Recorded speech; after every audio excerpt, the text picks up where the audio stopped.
Shalom.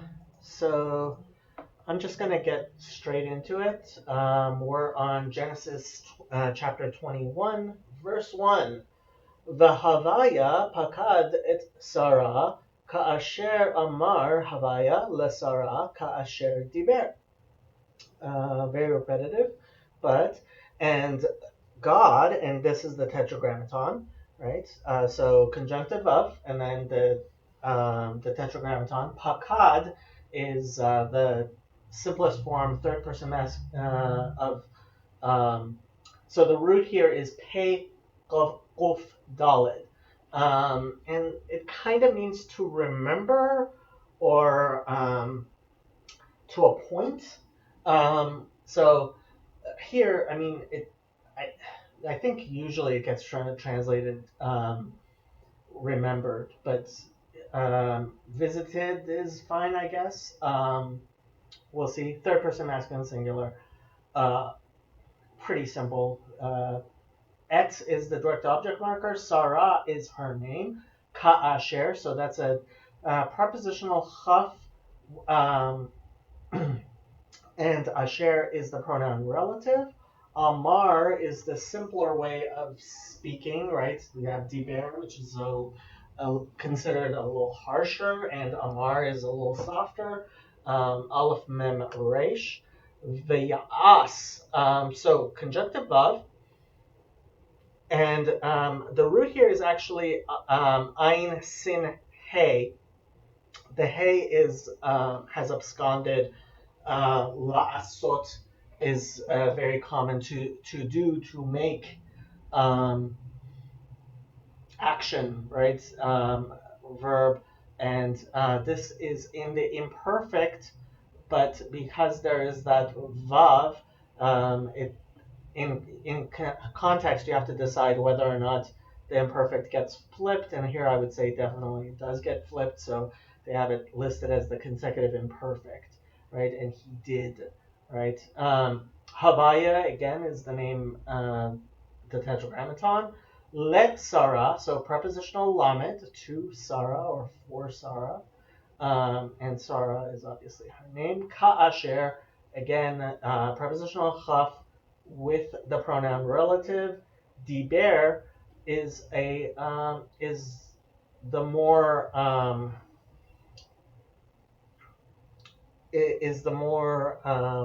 harsh way of speaking. So dalet bet resh, and diber is always in the PL form, a more intensive form, which it is here.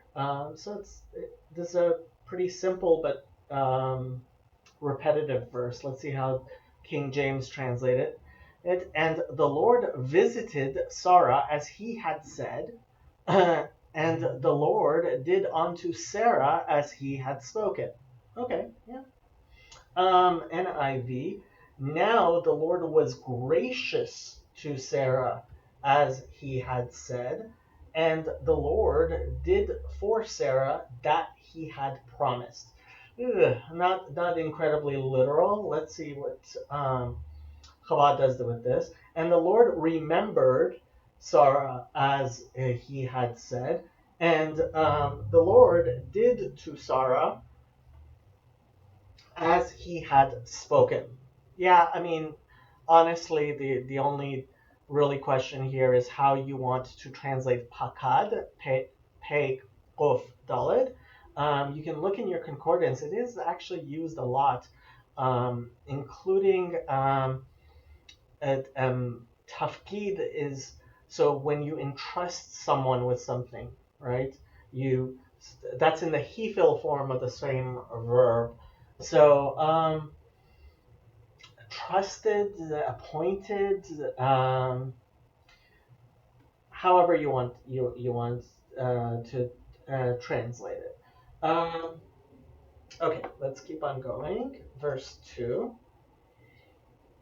Vatahar vateled Sarah le'Avraham ben Lizqunav lamoed asher diber Elohim. Okay, so conjunctive of, this is Um, so tahar is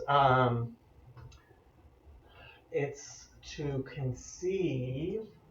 The verb is hara. Yeah. Hey, resh, hey. It's a very it's a very I mean, it has so many weak uh, stems, weak radicals. It gets the hey has absconded at the end. It's in the feminine, third person feminine singular of the imperfect. Because of the vav, it's getting flipped, right? So she she conceived tahar. Um, Vateled. So again, conjunctive vav. Leda again.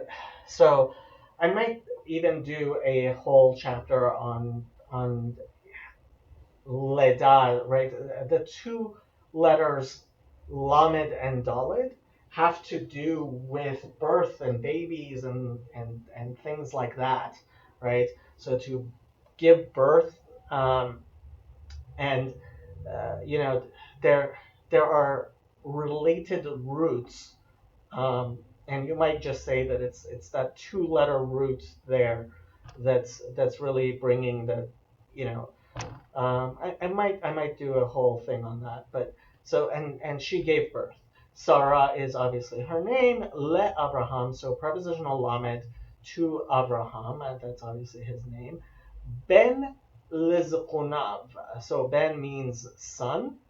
Lizqunav, prepositional lamed. And then the root here is Zayin Quf Nun, which means elder. Also, it means a beard, right? So Zekenim are elders. And Zekunav means in his old age. Yeah, that makes sense. In his being old, right? Zekun is, it's turned into a noun, that root. And Zekunav is third person masculine singular, right? So to his old age, yeah, that makes sense. La Moed, so this is prepositional lamed with an article. Um, and Moed, as usual, written b'miloi, the set time, right? This is actually where the whole discussion comes, whether or not Isaac was conceived on Rosh Hashanah and born on Passover, or if he was conceived on Passover and born on um, born on Rosh Hashanah. That's the Talmud has a whole debate on that. You can look up if you're interested. But so at the same set time, a moed is a set is a time. Yeah. So like we refer to the festivals, right, the holidays, to as moadim, right? So this is a moed, la moed, at the set time. Asher is the pronoun relative. Diber, again, to speak, the little more intensive, the more harsh form of it. Oto, so this is not the direct object marker. The direct object marker would be ito, and oto is the preposition with. Hold on. I am going to double check that just because I want to make sure I am not giving bad. Uh, what's the direct?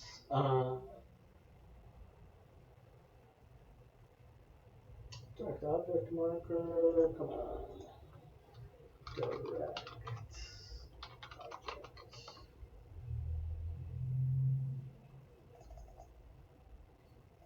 There we go. Particle direct object marker. Don't like the highlights. Why are you highlighting? This new search highlight thing that's become. I'm not a huge fan. Okay, so the direct object marker takes a holam when it is attached. So oto would be, uh, yeah, I was right. Oto would be the direct object marker, not the preposition. Yeah, the the preposition would be with him. So okay, I'm glad I double checked. The morphology is wrong here on Bible Hub. Obviously this is written bechisaron, so we're talking about the vocalization, but I don't see why they would do with him as opposed to him, which is the apparent translation. Maybe we'll take a look at the Rashis and see if there's anything.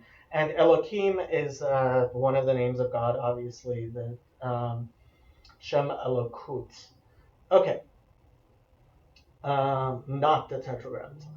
Okay, let's see. King James, for Sarah conceived and bare Abraham a son in his old age, at at the set time of which God had spoken to him. Yeah, again, I mean, I guess they just made a mistake.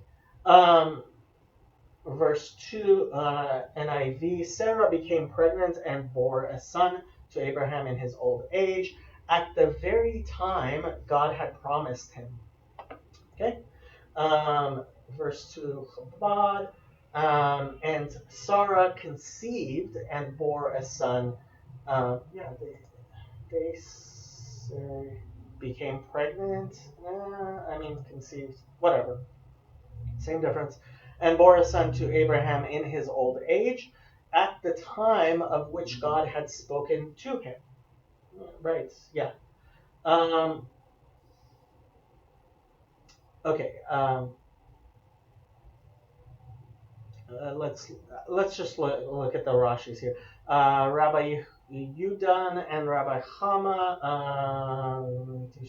This was after 9 months, after 7 months. Okay, so this is the whole thing. Okay, so now I see where the confusion comes from.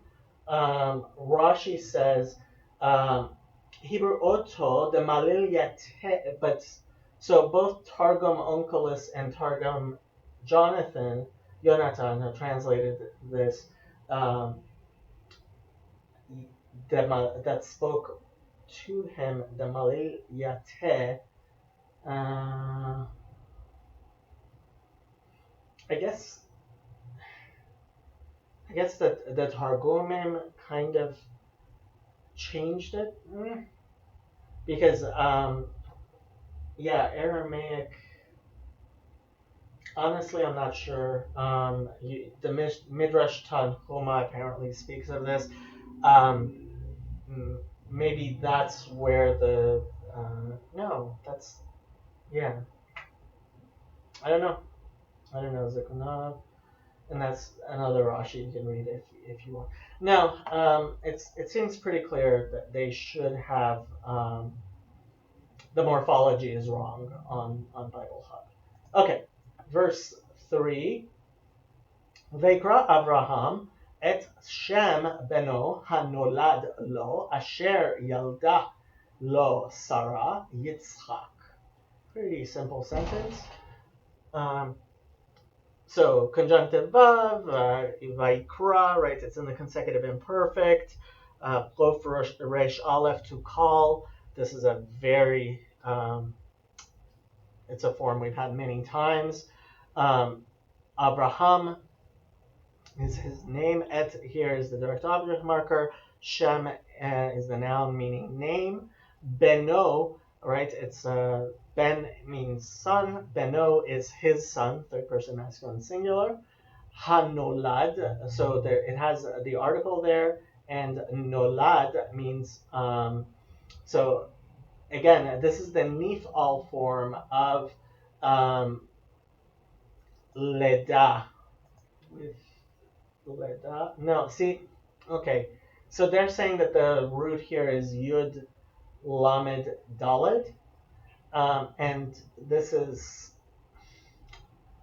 I think I'm gonna do a whole thing on. So they're saying this is a separate three-letter root from the one we just had with with Sarah. To me, it seems very obvious that these are related roots, and this is one of the things that really militates towards the people who say that Hebrew has two-letter roots. Okay, Hanolad lo, that was born to him, right? Prepositional lamed, third person masculine singular. Asher is the pronoun relative. Yalda, bore. So yeah. So see, nolad gave birth. I think I'm just gonna have to do a thing of, um, because when you look here, Rataled, right? This is root 325. No, 3205. Are they using the same? The Strongs say it's the same. 3205. Yeah, it does. I'm gonna do Leda and Yeled one time so that we get this complete. um, if you're interested in it. Yalda, this is the feminine singular form. That's the hey at the end. It's in the perfect, call perfect, in the simple perfect, Paul, right? Lo to him, Sarah is her name, and then Yitzchak, his name. And obviously, the name Yitzchak comes from the root Sadik Chet Quf, which is to um, laugh, make fun, enjoy. But that's where the name Isaac comes from, because Sarah laughed.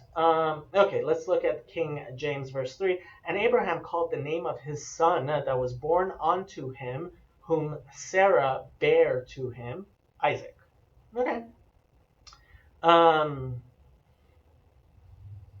NIV, Abraham gave the name Isaac to the son Sarah bore him. Yeah.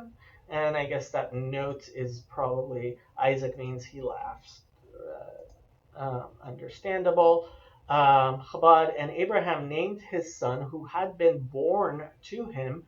Um, so Kriya Shem, right? To call a name kind of does go together, and I understand why they translated that as named his son. Yeah. Um, whom Sarah had born to him, Isaac. Yep. Pretty simple sentence there. Vayamol Abraham et Yitzchak beno ben shmonat yamim ka'asher tziva oto Elokim. Okay, so conjunctive vav. The root here is mem lamed hey milah, which is circumcision. Um, and circumcised, right? So this is getting flipped, obviously, because in context, because it has that conjunctive vav at the beginning, but it's in the imperfect, so it becomes perfect. Abraham is his name. Et is the direct object marker. Yitzchak, Isaac beno, his son, right? Ben means son, and so they're saying that beno is in the construct form. Well, beno, ben, whenever you put that suffix at the end, it switches to the construct form. That's why. Beno ben shmonat yamim. Now this is a proper construct. These next three words are smichut. They are one construct. So sun, 8 and days. So 8 days old. Shmona is the masculine of 8. Shmona. I'm trying to think what the feminine of Shmona is. should come to me. 1, 2, 3, 4, 5, 5,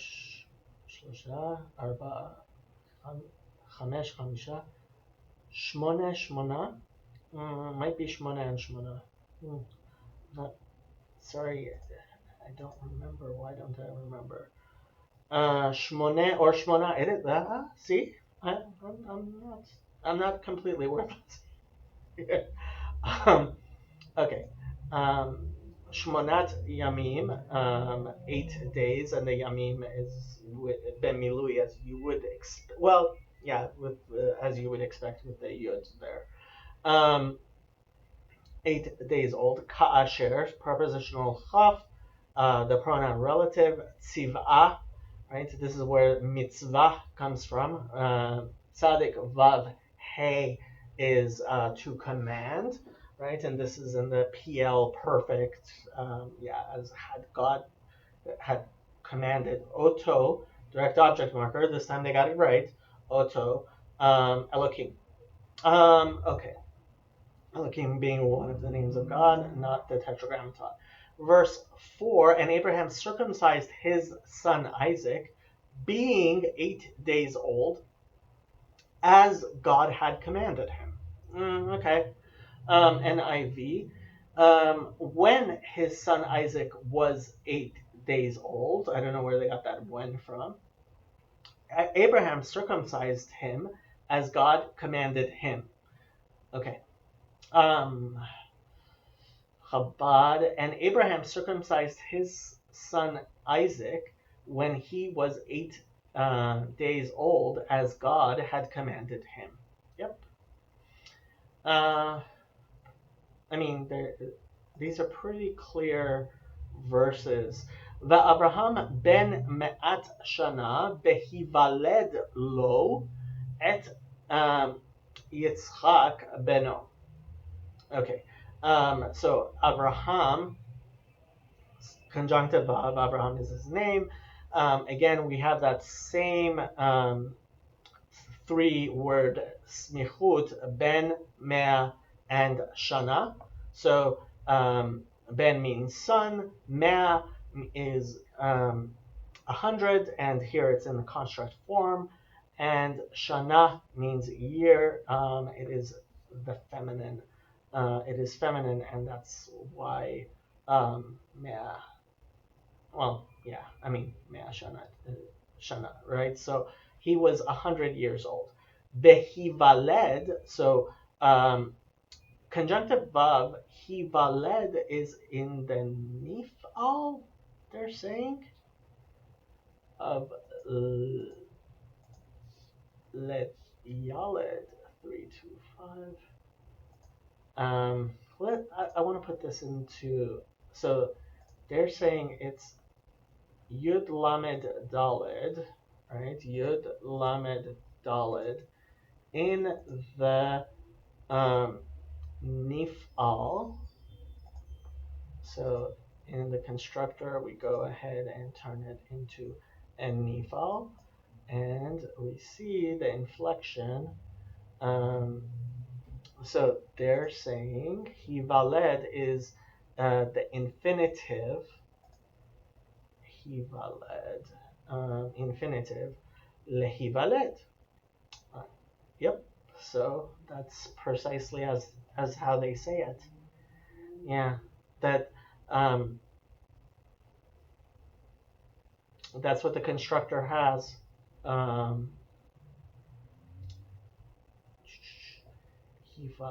Leholid. Yeah. Okay. Behivaled lo, to him. Et is the direct object marker. Yitzchak. So you see how the passive is working there, right? So, because obviously Sarah bore Yitzchak for him, right? So this is actually a good way of seeing how Hebrew sentences are constructed. Et, the direct object marker, Yitzchak is the son, and Beno, his son, right? Yitzchak is obviously his name, and Beno is his son. Pretty simple sentences here. Verse 5. And Abraham was 100 years old when his son Isaac was born unto him. Yep. And NIV. Abraham was 100 years old when his son Isaac was born to him. And Chabad, and Abraham was 100 years old when his son Isaac was born to him. Pretty simple sentences here. Verse 6. Tomer, Sarah, Tzachok asali Elokim, Kol hashomea yitzhak li. Okay. So this is what we've seen many times before in the conjunctive of with the imperfect, but it's with the tough instead of the yod because it's in a feminine form for Sarah, right? So, and Sarah said, and she said, Sarah, Tzachok, right? So a joke, laughter, right? This is the root tzadik het buf, which is where the name Isaac comes from. Yitzchak. Tzachok asa. So we had la asot before. They're translating as has brought, was made, right? It's to make. We've spoken about ein sin he before. Li, prepositional lamed, first person common singular. Li Elokim is one of the names of God, not the tetragrammaton. Kol means all. Hashomea. So this is in a construct form with shomea, right? So the root of shomea is shin mem ayin, which means to listen, right? Kol hashomea means anyone who listened. The article is going on the shomea because it's a construct. So anyone who hears, kol hashomea, anyone who hears, Yitzhak, so this is an imperfect of Isaac, Yitzhak, li, will laugh at me. Prepositional lamed, first person collective singular. Okay. So, verse 6, King James, and Sarah said, God hath made me to laugh, so that all that hear will laugh with me. Yeah, maybe. I mean, they're translating this very differently than I would. I would have translated. I can certainly see that translation. It is an okay translation. It is fine translation. It's not what it implies to me. Let's see what NIV does with it. Sarah said, God has brought me laughter, and everyone who hears about this will laugh with me. Okay.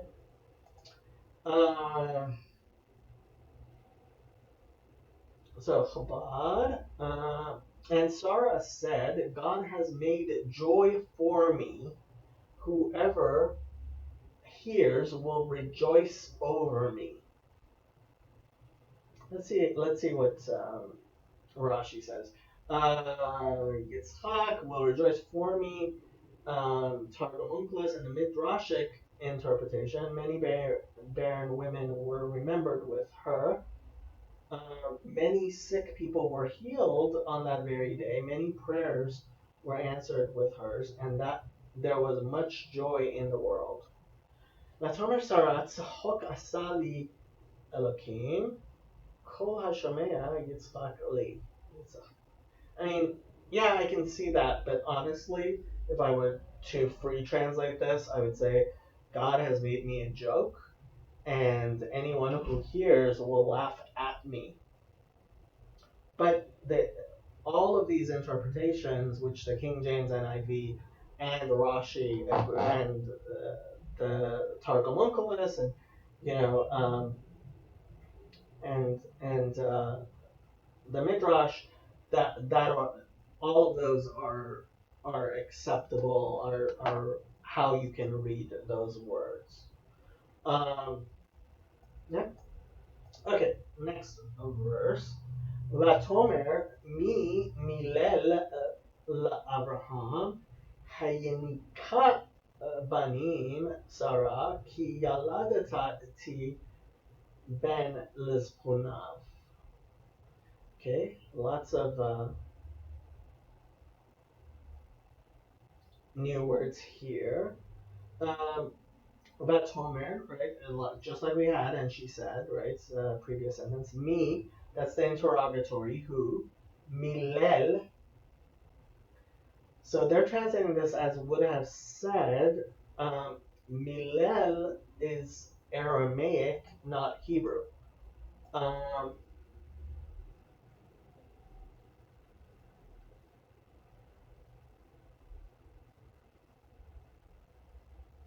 Late Hebrew from the Aramaic. Milel. Um, and that's the only time that verb shows up in the Hebrew.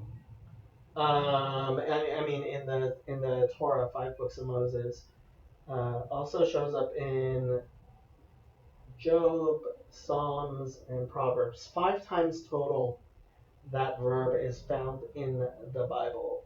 Um, like I said, well, I mean, the roots are.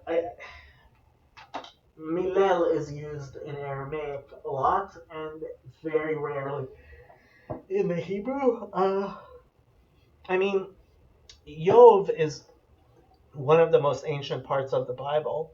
Um, so possibly it's just this is such an ancient um, part of the Bible that it's using a root that only that basically became an Aramaic only one and and isn't really used in Hebrew. But there you have it. This is one of the places. Mi milel la Abraham, who would have said to Abraham, Mi diber la Abraham.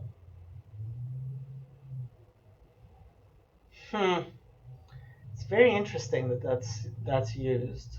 Um, we'll see how it gets translated. And I might look at the Rashis here. Mi milel la Abraham, hayenika banim. So this hey here is henika. So they're saying it's the hefil. So the root is yud nun kof, I believe. To yonek means yeah, yud nun kof means to suck, to nurse, right? Um, henika, right? Hefil is the causative. Henika banim Sarah. Um,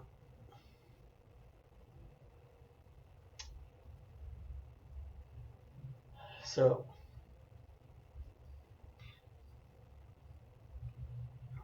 Mi milel Abraham Heinika banim Sarah. Honestly, if this had not been in had not been vocalized, I would have said that the hey at the beginning is an interrogatory hey, but this is written ben milui with the yud there. Um, let's use the constructor again. Why not? So they're saying the root is yud nun kof, right? So let's do yud nun kof, and it's in the hif il. And let's see. Um, yeah, let's see. I'm not a huge fan. They're saying the perfect.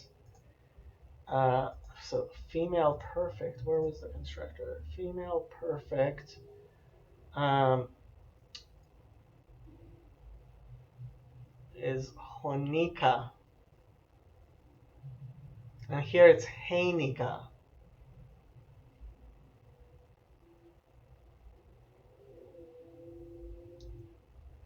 Um,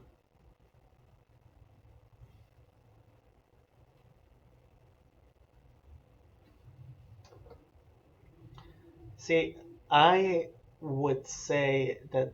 Oh well. I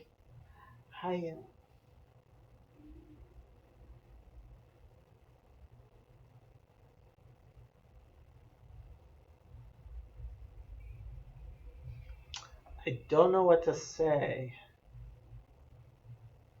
because it's not checking out in the thing. Um, I feel like that's an interrogatory. Hey there. Um, hey Nika Banim Sarah. Um, Kiyala. Okay, let's keep on going and we'll see how it's getting translated. But um, makes me feel kind of, and I have to say, I do have this belief that oftentimes you have to feel the words, you have to feel the context. Okay, Henika Banim is children, right? Plural. That Sarah is her name. Ki, so that's the conjunction. They're translating it as four. Yaladeti, right? I gave birth. Yaladeti. That's the first person common singular of leda. Yeledet, right? Yeled. Yeah. Yeah. Ben Lizbonav, right? Again, Ben, a son to in his old age. Again, we had Sponav. This is with the prepositional lamed. Okay, let's see how it's getting translated by King James. And she said, who would have said unto Abraham that Sarah should have given children suck? Henik, right? Yeah, causative, yeah. For I have borne him a son in his old age. Okay, um, NIV, and she said, who would have said to Abraham that Sarah would nurse children? Yet I have borne him a son in his old age. I think the yet for the key is actually a good one. Um, I, I like that yet. Let's see what Chabad does with it. Um, and she said, who would have said to Abraham that Sarah would nurse children? For I have borne a son to his old age. Let's look at the Rashis. So the Milel, um, Rashi says that Milel is an expression of praise and esteem, as in Isaiah 41:4. Let's take a look at Isaiah 41:4. Mi pa'al asakar. Um, so Rashi's not actually explaining the. He's explaining the milel. He's not explaining why we have a strange root. That's no. That's in the second one. Sorry. We'll Hebrew milel. Scripture uses an unusual word and does not say diber because it's a numerical value. So the gematria of milel is 100. Mem is 40. Lamed is 30. So 40 plus 30 plus 30 is 100. Okay, and apparently that's from the Genesis Rabbah. Hayenika, Henika. Why is children in the plural? Right, which it is, right? Henika banim. On the day of the feast, the princesses brought their children with them, and she nursed them. For they were saying, Sarah did not give birth, but brought in a foundling from the street. So apparently, this is something that Baba Metzia is the Talmud. So apparently, this is an explanation. She was that's an interesting explanation, right? Um, why it's banim in the plural, right? Because yeah, usually it should be Hanika ben Sarah, um, especially since she only had one kid. Um, but apparently she was able to nurse many children so that nobody could think that it was not Abraham's child. Okay, from the Talmud there. Vayigdal hayeled vayigamal vayas Abraham mishte gadol bayom higamel et Yitzchak. Okay. Um, the familiar form, conjunctive vav, and the imperfect. The root here is gimel daled lamed, which means to, I mean, like gadol, we have a lot, right?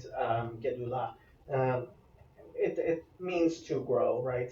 So he grew, the hayelet, the child grew, right? Got big. Um, Ha Yeled, the Hey is the article, Yeled is a noun meaning child, obviously from Leda. Ve'igamel, so Yigamal, sorry. And again, similar, but so the root here is Gimel Mem Lamed, which is Gamal. Well, it is the same root as a camel. It means to finish. Here they're translating it as weaned, which does make sense. They're saying it's in the Nifal, Veyigamal. I guess. Nifal. And he was weaned. I guess. I'm not quite sure. Um, oh, okay. So look at Vayigdal and look at Vayigamal. You will see that even though all of it's Gimel at the beginning for is the Peh HaPoel is the first radical. Um, so it's the vocalization which tells you that it's in the Nifal. He was weaned, right? Um, yeah. Vayas. So again, this is Asya to make Ein Sin Hey. The Hey absconds at the end. It's in the call imperfect. Made to make, right? Third person masculine singular. Abraham is his name. Mishte is literally uh, it's a drinking fest, I guess you would call it. It comes from the root shoteh to drink, shin, uh, tough hay, shtiya, right? And mishteh is, uh, a feast where you drink specifically, uh, not, well, yeah. So he bought everybody around the drinks, I guess. Mishteh gadol, a large mishteh, a large festival. Um, Be yom. So preposition, it does not have an article, um, but yom is a day in the day, right? In English, we would say the day. Higamel, and higamel is definitely in the Nifal, right? So it's the infinitive, same root, gimel mem lamed. Et is the direct object marker, Yitzchak, right? Yeah. Uh, let's see, verse 8. And the child grew and was weaned, and Abraham made a great feast the same day that Isaac was weaned. Yeah. Okay. NIV, the child grew and was weaned, and on the day Isaac was weaned, Abraham held a great feast. Yeah, I like the NIV a little bit better there. Let's see. And the child grew and was weaned, and Abraham made a great feast on the day that Isaac was weaned. And you can see the Rashi's there if you like. Okay. Vatere Sarah et ben Hagar Hamitzrit Asher Yalda LeAbraham Mestachek. Okay. So this is conjunctive vav. It's an imperfect. The root here is resh aleph hey, to see. The hey absconds. This is in the feminine form, right? Because Sarah saw, right? And it's the imperfect is getting flipped by the vav. Sarah is her name. Et is the direct object marker. Ben is a son. Hagar is her name. Ha-Mitzrit, right? Um, Mitzrayim means Egypt. Mitzri is Egyptian in the masculine. Mitzrit is the feminine of Egyptian. So Hamitzrit, the Egyptian. Asher, so that's the pronoun relative. Yalda, um, which she had born, right? The hey is because it's in the feminine. Le Abraham, to Abraham. Metzachek. So this is tzaddik. This is where the name Yitzchak comes from, right? And previously in the same in the same chapter, we translated that as laughing or being joyous or celebrating. And here we're translating it as scoffing, which I believe is universally how it is translated, although it's the exact same root and the intensive. Most roots will be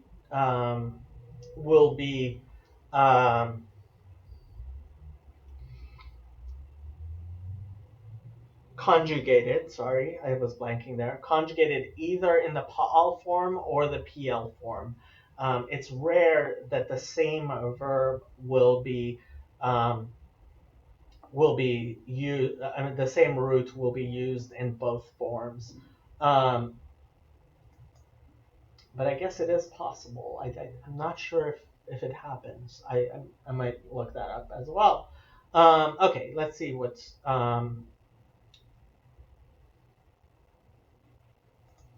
Yeah, so Yitzhak, I just want to make sure that when we were talking, why am I looking there? So, which verse? The verse where? Tzachok asali Yitzhak, right? So here it is in so in verse 6, Yitzchak is in the kal, not in the PL. So yeah, it's being used in the other binyan. I want to take a look at Tzchok here and see. So Tzaddik Het Kof in the PL.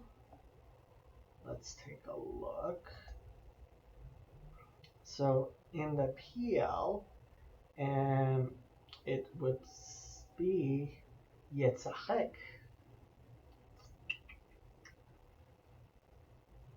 Yeah, so Yitzhak is so if it was in the PL, it would be Yitzhak, but here it's Yitzhak. Let me make this bigger.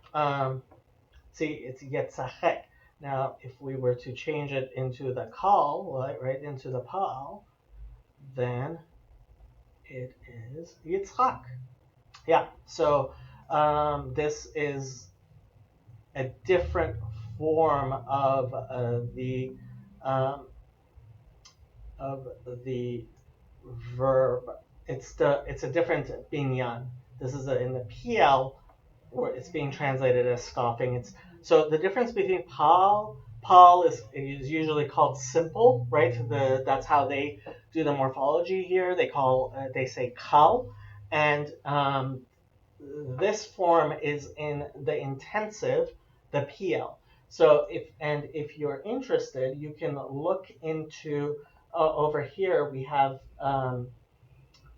the morphology, unfolding word Hebrew grammar, which explains the morphology. If you look, there's the stem pa'al, or kal. Where did I have it? Stem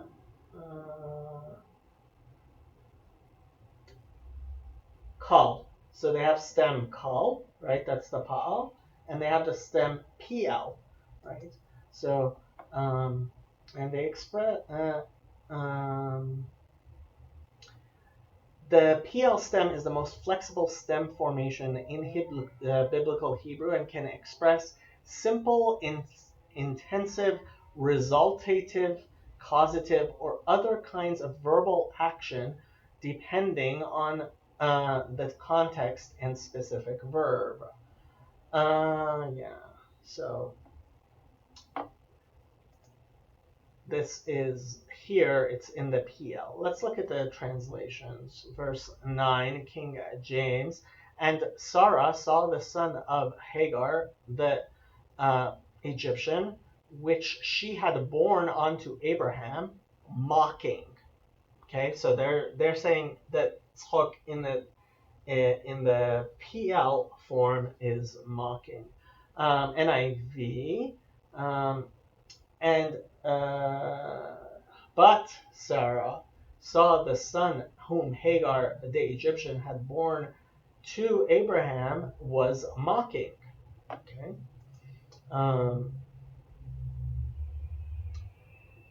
Chabad. And Sarah saw the son of Hagar the Egyptian whom she had borne to Abraham making merry. Interesting. So Rashi says Metzachek is actually in an expression of idolatry, as in Exodus 32:6. So let's take a look at 32:6. Vayeshkim 32:6. Vayeshkim ve'alo olat ve'yidush shonem ve'shatu letzachek. Oh.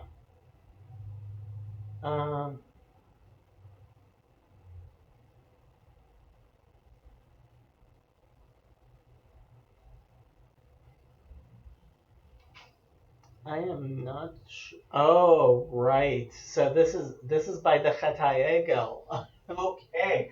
So this is by the sin of the golden calf, and letzachek is used there. Is that in the letzachek is in the PL, right? Infinitive is letzachek, right? Yeah. Rashi is correct. So, yeah. Exodus 32 is the sin of the golden calf. So it's using the same form as that, but they're translating it as making merry. Another explanation, an expression of illicit sexual relations, as it is said in Genesis 39:17, to mock me.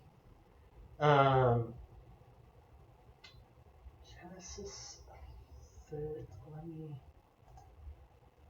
let's look at Genesis 39:17. Genesis 39:17. 17.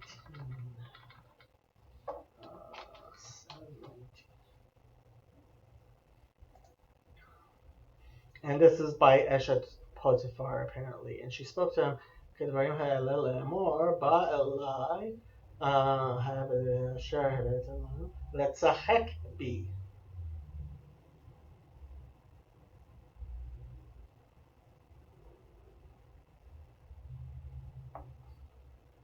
This is Eshet Potiphar. Why is she...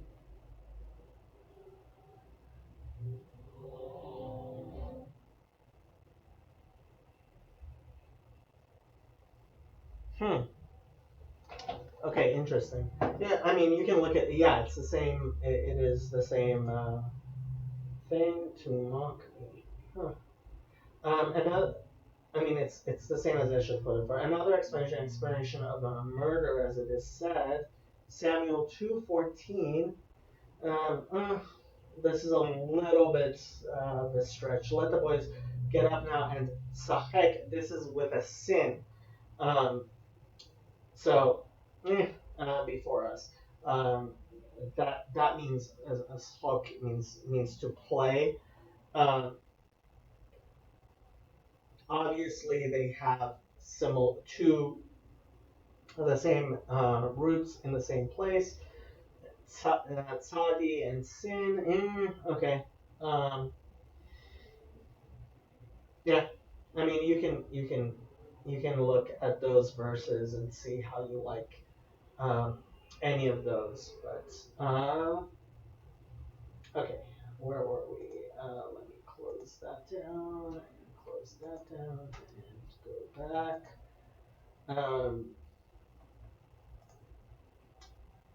21:10. Vatomer leAbraham garesh ha'ama hazot ve'et bena ki lo yirash ben ha'ama hazot im beni im Yitzchak. Okay. Vatomer, right? So imperfect feminine, as we said before. LeAbraham. So we've had that form so many times.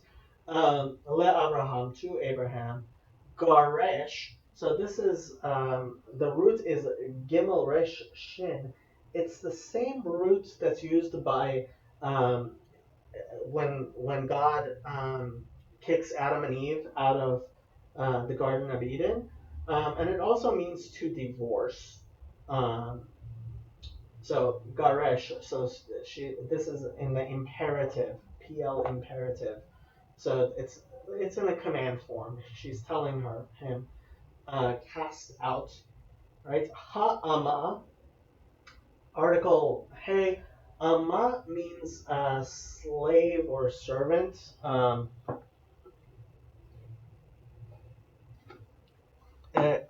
Feminine slave, right?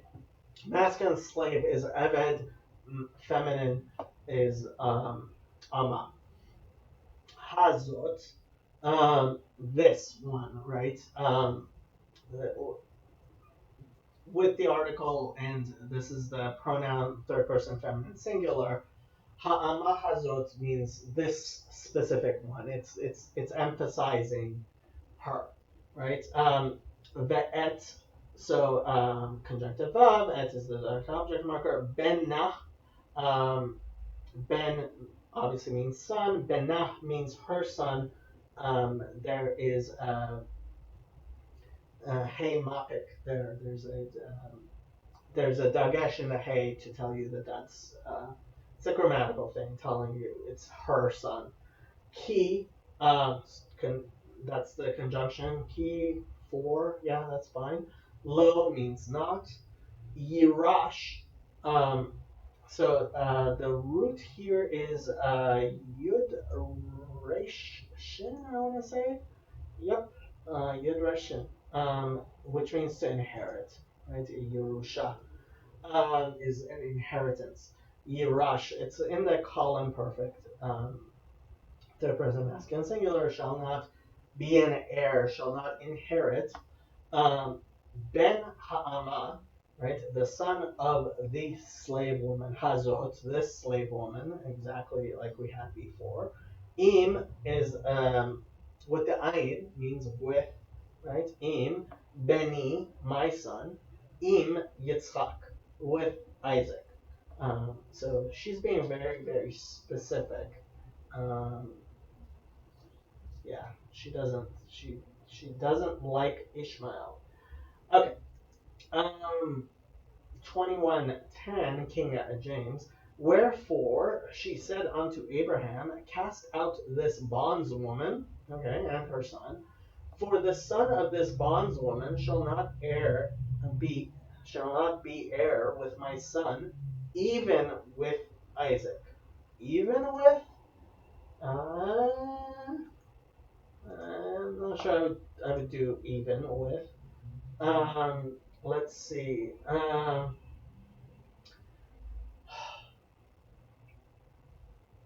Verse 10 NIV, and she said to Abraham, get rid of that slave woman and her son, for that woman's son will never share in the inheritance with my son Isaac. Okay, not very literal. Let's look at Chabad. And Sarah said to Abraham, drive out this handmaid, okay, and her son. Yeah. For the son of this handmaid shall not inherit with my son, with Isaac. Uh, and you can read the Rashi's there if you like, why she specifies Isaac. Um, anyway, yeah, I like the Chabad better, but it's pretty obvious what the meaning here is. Um, the only thing interesting is the Garash, the driving out. That's the same one as used in forget which chapter of Genesis, talking about casting out Adam and Eve. Okay, next verse 11. Vayera hadavar me'od be'enei Abraham al odot beno. Okay, so the root here is Resh Ayin Hey, I want to say Ra. Yeah, Resh Ayin Hey Ayin. Resh Ayin Ayin. Okay. Ra means bad. Um, and I guess because it's Ayin Ayin, yeah.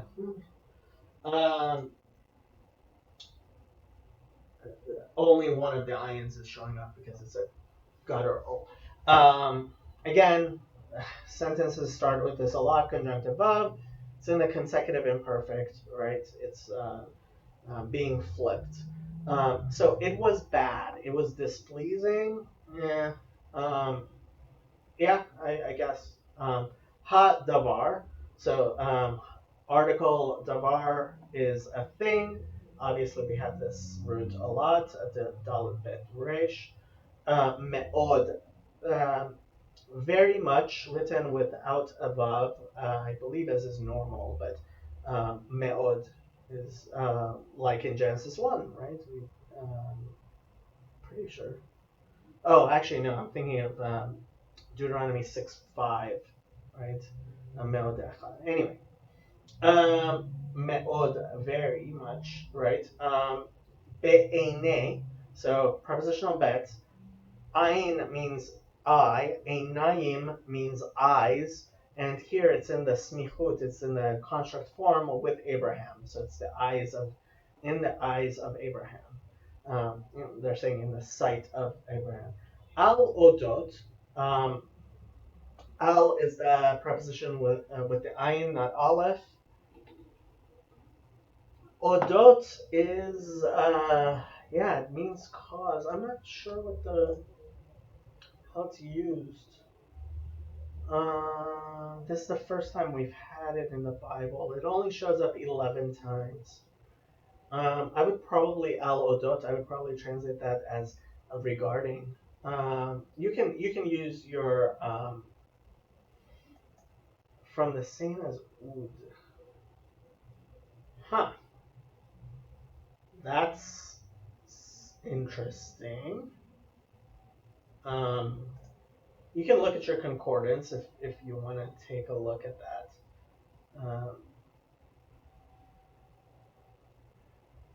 Yeah, it's a kind of it's it's pretty rare. I mean, it's used 11 times in the Bible. Okay. So al odot regarding the and honestly, see this is the alliteration me'od and odot. Odot is written with only one vav, the first vav, not both vavs. Um, it in the Hebrew it alliterates, so it's more poetic. Al odot beno, his son, right? Regarding his son. That's how I would translate it. Um, let's see what King James says, verse 11. And the thing was very grievous in Abraham's sight because of his son. Because of his son, al odot. I'm not sure I would translate it that way. Let's look at the NIV, verse 11. The matter distressed Abraham greatly because it concerned his son. See Chabad. But the matter greatly displeased Abraham concerning his son. And you can read the Rashi's there. How do they translate this? And and the matter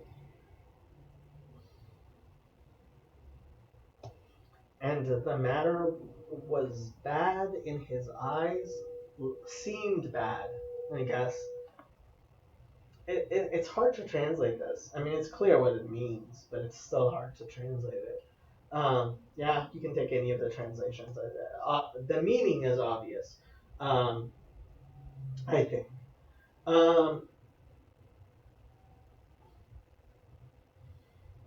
Actually, I think the Rashi has it right there. You can look at the Rashis if you like. Okay, verse 12. Vayomer Elokim el Abraham al yira beinecha al hanar ve'al amatecha kol asher tomar elecha Sarah shema bekola ki beyitzchak yikare lecha zara. Now, this is actually a very interesting sentence because from here we actually learn the halacha that a husband has to listen to his wife. Doesn't necessarily have to agree with her, but he has to at least get her advice. And because that's what God tells Abraham to do. Okay, let's read the sentence. Vayomer. So again, but said, had this a million times.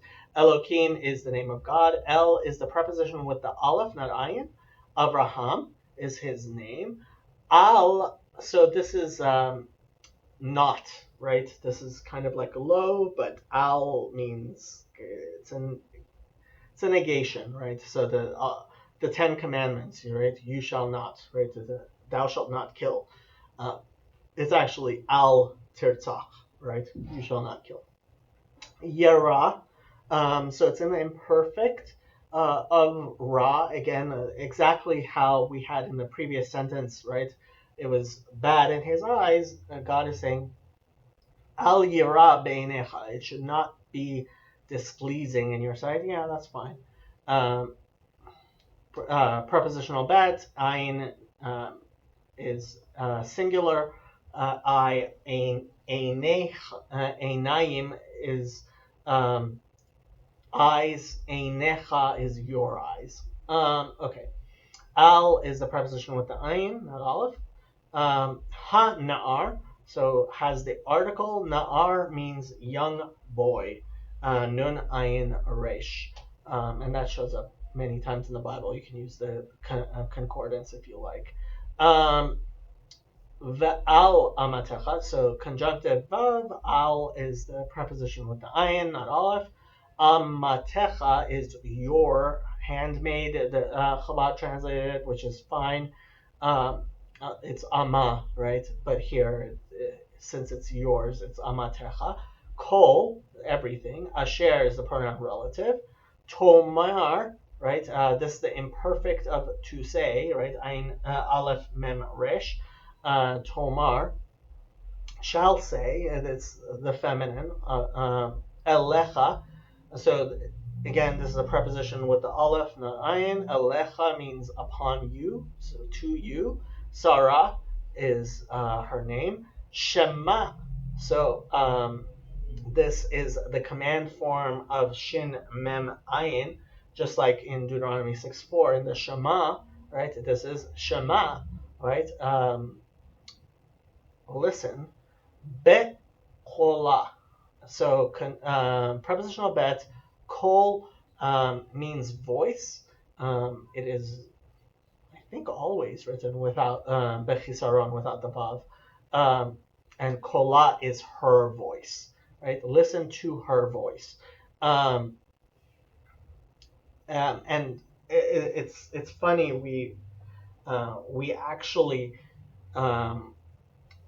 in Judaism we say that Shema Kol, right, to hear a voice of someone, means doesn't mean that you should necessarily do what they say, right? And one of the prayers we say in the tefillah is Shema Kolenu, right? We say to God, listen to our voice, and the rabbis teach, we say listen to our voice because we don't want, what we don't want is God to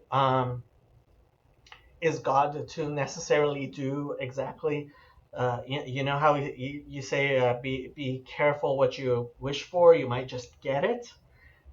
So we say Shema Kolenu, we say listen to our voice because we want God to hear our tza'aka, we want God to hear what we are saying, but we don't actually want him to do what we asked, but to understand from what we say what we need, right? And this is something that also, I mean, in Judaism, one of the teachings is that a husband shouldn't just listen to what his wife says. He should listen to her voice, how she says it, what, trying to understand. Really, I mean, this is intricate husband and wife advice, but I think it's very good husband and wife advice.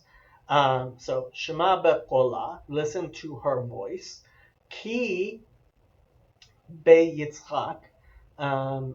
The key is the conjunction for, but, whatever. Yeah, I mean, ki kind of does limit. So yeah, be Yitzchak. So prepositional bet. Yitzchak is his name. Yikare. So this is Qofresh Aleph, to be called. And this is in the nifal, in the passive form. Yikare shall be called. Right? It's a nifal imperfect. Yikare lecha zara, shall be reckoned to you, shall be called for you, lecha zara. And this zara is seed, and seed in the Hebrew is kind of like grass, right? Or even seed. How in English there are certain verbs, nouns, which are both singular and plural. Seed in Hebrew is singular and plural. It's very rare that it says zaraim. It would not. I mean, this. Let's just put it this way. I would not I would not make any inferences from the fact that this is in the singular, although there are people who apparently do in books in the Greek Bible, but it's only in the Greek is it singular. I mean, is it can it can you make that inference that it is singular? In the Hebrew, it makes no sense to darshan that. Okay, verse 21:12. Um, and God said unto Abraham, let it be grievous in thy sight because of the lad, and because of thy bondswoman. In all that Sarah hath said unto thee, hearken unto her voice. For in Isaac shall thy seed be called. Okay. NIV. But God said to him, do not be so distressed. So distressed? I'm not sure how to say it. So distressed. About the boy and your slave woman. Listen to whatever Sarah tells you. Um, See, they're getting rid of that voice thing because it is through Isaac that your offspring will be reckoned. And let's see what the note is. It says, or seed. Okay. Chabad, verse 12. And God said to Abraham, be not displeased concerning the lad and concerning your handmaid. Whatever Sarah tells you, hearken to her voice, for in Isaac will be called your seed. Um, and Rashi, wow. So, uh, interesting Rashi. So, we learn from here that Abraham was inferior to Sarah in prophecy. She was more of a prophet than Abraham is. Um, and remember, Rashi was written 1,000 years ago. And apparently, this comes up in the Exodus Rabbah and Midrash Tanhuma Shemot. Yeah, Tafel. So, yeah, she was the real prophet. Not what a lot of people would say, but it's true. Okay, verse 21:13. And yet, v'gam et ben ha'ama legoy asimenu ki zaracha hu. Okay. So conjunctive of gam means also. They're translating as yet. Okay. Et is the direct object marker. Ben means son. Ha'ama is the bondswoman, right, with the article. The handmaiden. Legoy, so prepositional lamed, goy means nation, right? Asimenu, so lasum, the root is sin vav mem, to put. Asimenu means shall put him. Asimenu, right? Not sure why it's not asimeno. Asimenu. Third person masculine singular E. What's the E stand for?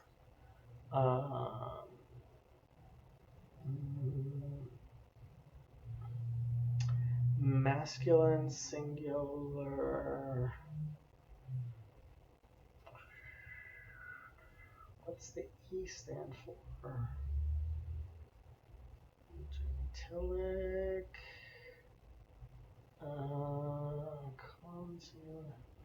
Pedagogic.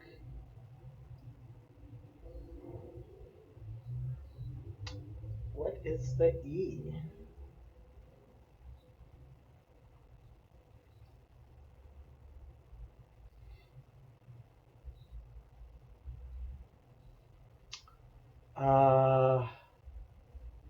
I don't see what the E is, and that is not.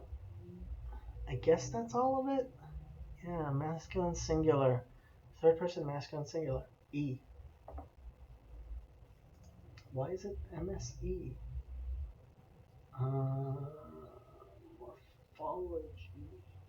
I'm gonna look one more time. Verb.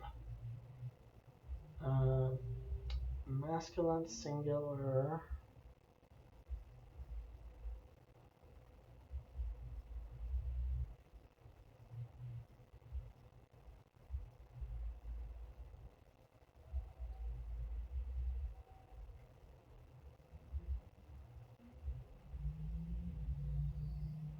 Yeah, I can't find. Okay, I'm gonna Google this. Morphology. MSE.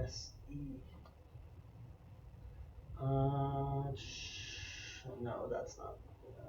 That's not gonna. Well, let's do Hebrew morphology. Hebrew morphology. MSE. I don't know what that E is. Sorry. I'm not sure what it's saying. Okay, I say menu. Okay. Um, let's keep on going. Verse 13. And also of the son of the bondswoman will I make a nation, because he is thy seed. Yeah, yeah. I shall make a nation, asimenu. I shall make him. Yeah. Oh, did I not? I mean, okay, asimenu. It's in the first person. The aleph there is first person imperfect, first person common singular. Um, lasim, right? Lasum, to put. Asimenu, and it's in the kal. Yeah, it is in the call. Let's look at King James. I actually looked at that, and the NIV. I will make the son of the slave into a nation also, because he is your offspring. Okay, Chabad. But also the son of the handmaid I will make into a nation, because he is your seed. Yeah, yeah.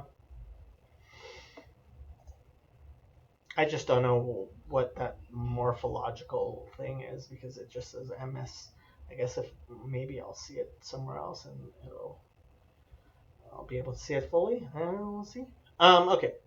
Vayashkem Abraham baboker vayikach lechem vehemat mayim vayiten el Hagar sam al shechma ואת הילד וישלחיה ותלך ותטע במדבר באר שבה.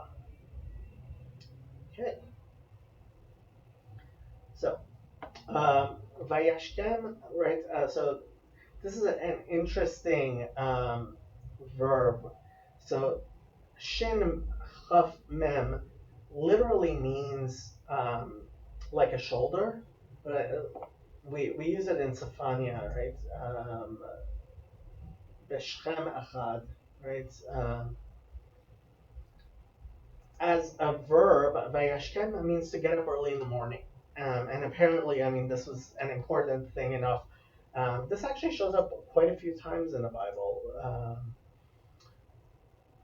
Yeah, shows up many, many times in the Bible to get up early in the morning.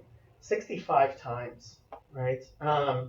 So it's not a rare verb. And obviously, we don't have anything, a single verb, which means to get up early in the morning, but we do in Hebrew. Vayashkem. So he got up early, right? Vayashkem. It's in the consecutive imperfect. Abraham is his name. Ba boker. So prepositional bet with the article. Boker means morning. Okay. Comes. It's from the same root as bikur. Bet of resh, which means to greet. And boker is when we greet the sun, when the sun gets up. So in the morning. Vayikach, So conjunctive vav, and this is lakachat, which we've discussed before, or to take. Um, and he took. Lechem means bread, as in like Bethlehem, Bet Lechem, the house of bread. Vehemat mayim. So conjunctive vav, chema. I don't think we've had this before. No, we have not. Um, so it is a water skin. Uh, 5 times in the Bible it's used. Hamat mayim, right? Okay.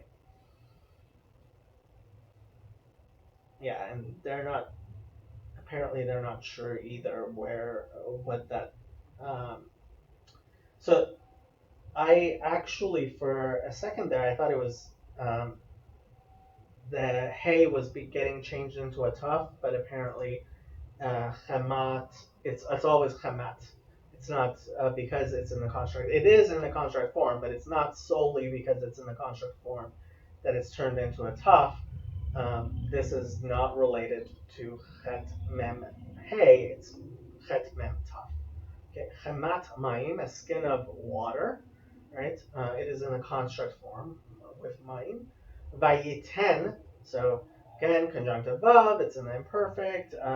Latet is to give, right? And we've had many times. El is the preposition with the aleph, not ayin. Hagar is her name. Some, so just like we had lasum, right? Um, so to put, and you'll notice the alliteration. This is a very alliterative text, in my opinion. Some al shichma, he put on her shoulder, right? Like we said, shchem, right? Vayashkem. So this is actually this chapter is very alliterative, which obviously you can't translate. Um, Shichma, right? Shechem means shoulder. Shichma is her shoulder. Um, Et, so conjunctive of, et is the direct object, remember. Ha yeled, the boy, the child. Vayishalcheha, so the root is shin lamed het, which means to send, right? So sometimes we say shalach yad, to outstretch your hand, right? But he sent her away, right? And it's not vegaresh. It's it's changed. Um, you can use the concordance there, but it's a slightly different verb. Shin lamed chet. Can also shliach is a representative, right? Vat telech, and so lalachet, she went, right? It means to walk, to depart, right?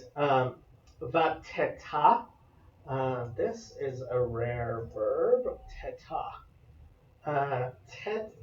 Tuf ayin hey shows up.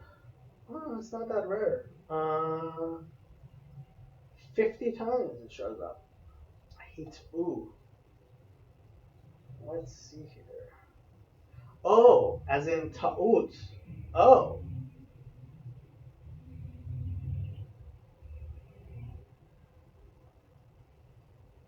Hmm. I did not realize that ta'ut means ta'ut is a mistake. I did not realize that ta'ut. Yeah. Hit out.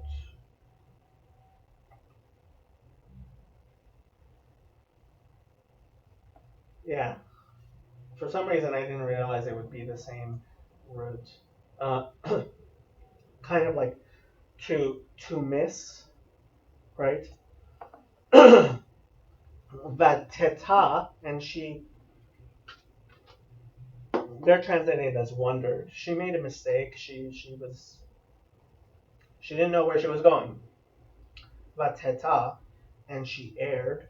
Bet midbar Beersheba. So prepositional bet midbar here is in construct form with Beersheba, right? So she was, she wandered. She got lost. I wouldn't say wandered. She got lost, I would say, in the wilderness of Midbar is desert or wilderness of Beersheba. And the reason why it's Beersheba instead of Beersheba is because it's at the end of a sentence. That's why that got changed. Okay, let's look at King James, verse 14. And Abraham rose up early in the morning and took bread and a bottle of water and gave it onto Hagar, okay, putting it on her shoulder and the child, and sent her away. And she departed and wandered in the wilderness of Beersheba. Yep. NIV. Early in the morning, early the next morning, Abraham took some food and a skin of water and gave them to Hagar. He set them on her shoulders and then sent her off with the boy. She went on her way and wandered in the desert of Beersheba. Not a very literal translation. I'm not sure I would translate the bread as food. I guess you could. Let's see. So, Chabad is actually being very literal, as Rashi's. You can read the Rashi's if you like. Oh, interesting. Interesting Rashi's. You can read them if you like. And Abraham arose early in the morning, and he took bread and a leather pouch of water, and he gave them to Hagar. He placed them on her shoulder and the child, and he sent her away. And she went and wandered in the desert of Beersheba. Um, I wouldn't translate it as wandered. Yes, it does mean wandered, but I would say she got lost, particularly because of what Rashi says. Right? He translates as teta from the Pirkei of Rabbi Eliezer that she reverted to idol worship. Um, yeah. Okay.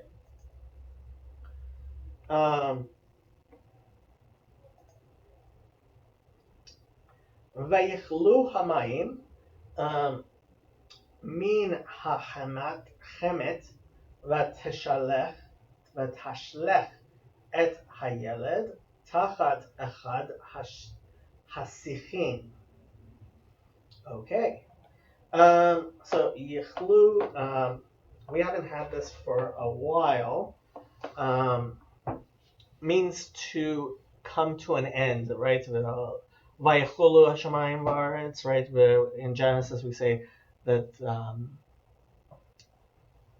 finished, right? God finished, and that's when the Sabbath came. Vayichlu. So same thing here. The root is chaf lamed hey, I believe. The hey absconds. So was completed, right? Ended, right? Was used up. Ha mayim, the water. Min ha chemet. Mean is a preposition meaning from. They're saying in. Ha chemet, the skin, the water skin, right? We just had. Vatashlech, so conjunctive vav. Tashlech. So this is not shiluach, not shin lamed chet. Don't mistake.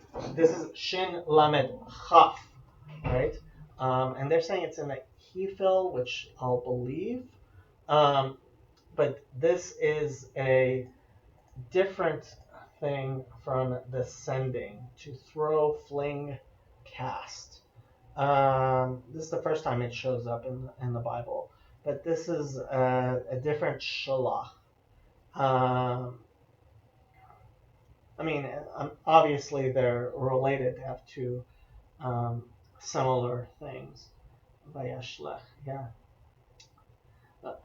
This is the same root as tashlich, right? Which is the ceremony on Rosh Hashanah. This is a very this is a throw away, right? I guess here it's just saying far away, right? Batashlech. But it's not with the chet, it's with a chaf. You can use your concordance if you like. Et is the direct object marker. Ha yeled, the boy, right?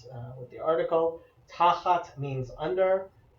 Achad, that's the masculine one of. Hasichim, right? Siach, I believe. Where does that also? Yeah, we had it in Genesis 2, right? V'chol siach hasadeh, right? Only shows up 4 times in the Bible. Yeah, we had it in Genesis 2, and it's in Job. Obviously, this is this is one of the more primitive and ancient words that's not used so many times in the Bible. Okay. One of the, it's in the plural, right? The sichim, the but bushes. Okay. Let's see. King James, verse 15. And the water was spent in the bottle, okay? And she cast the child under one of the shrubs. Okay.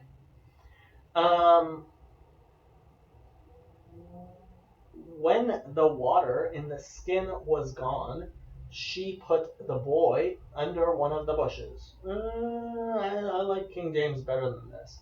Okay, let's see what Chabad says. And the water was depleted from the leather pouch, and she cast the child under one of the bushes. Yeah, Rashi is Chabad is being very literal in these, as they usually are, which I tend to prefer. Okay. Vatelech v'teshev la mineged harchek kim tachave. Tachave? That is not a word I know very well. Keshet, okay. Ki amra al er'e bemot hayaled vateshev mineged vatisa et ola vetefk. It's kind of sad. Okay.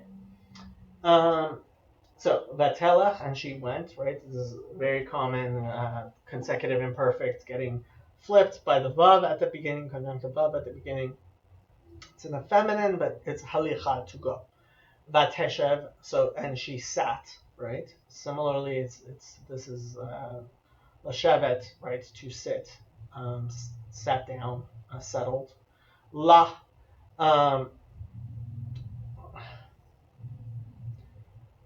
vateshev la mineged her, mineged.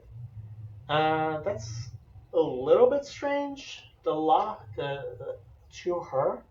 I'm interested in seeing what Rashi has to say.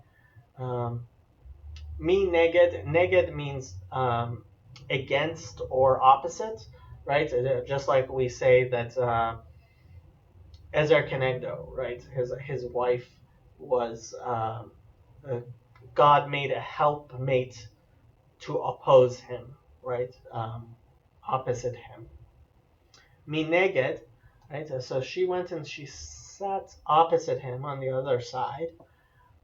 Harchek, right? Rachok means resh het both means far, right? Harchek here, they're saying it's in the Hefil absolute, infinitive absolute. Okay, I guess, yeah, she was a distance. Yeah, I guess harchek. You can also look in the concordance. Kim tav chave che keshet. So the root is tet chet vav, and I don't recognize that verb. Tachav. Huh. Tet.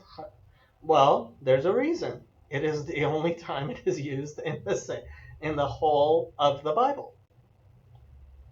Okay, that's why I didn't remember it. Okay, so like those who something, right? And I guess they're guessing that it's a shot. Um, we'll see what Rashi says, but so tet het vav. This is the only time it's used in the entire Bible. But like the people who do something to a bow, I'm guessing shoot bows, right? The people who like snipers. I would probably translate this really. Um, yeah, like some people who do something to bows. Okay, what exactly that is? Uh, like people who shoot bows, I guess. Okay. Um, oh, just to be clear, this is in a smichut form, right? So it's ki, so the prepositional chaf, right? So take that off. Metachave, right? So let's use it. Let's use a more common verb, right? So like ledaber, right? So medabre, right? Medabrim are people who speak. It's in the masculine, right? And because it's in the smichut, that turns into medabre, whatever, right? People who speak whatever, right?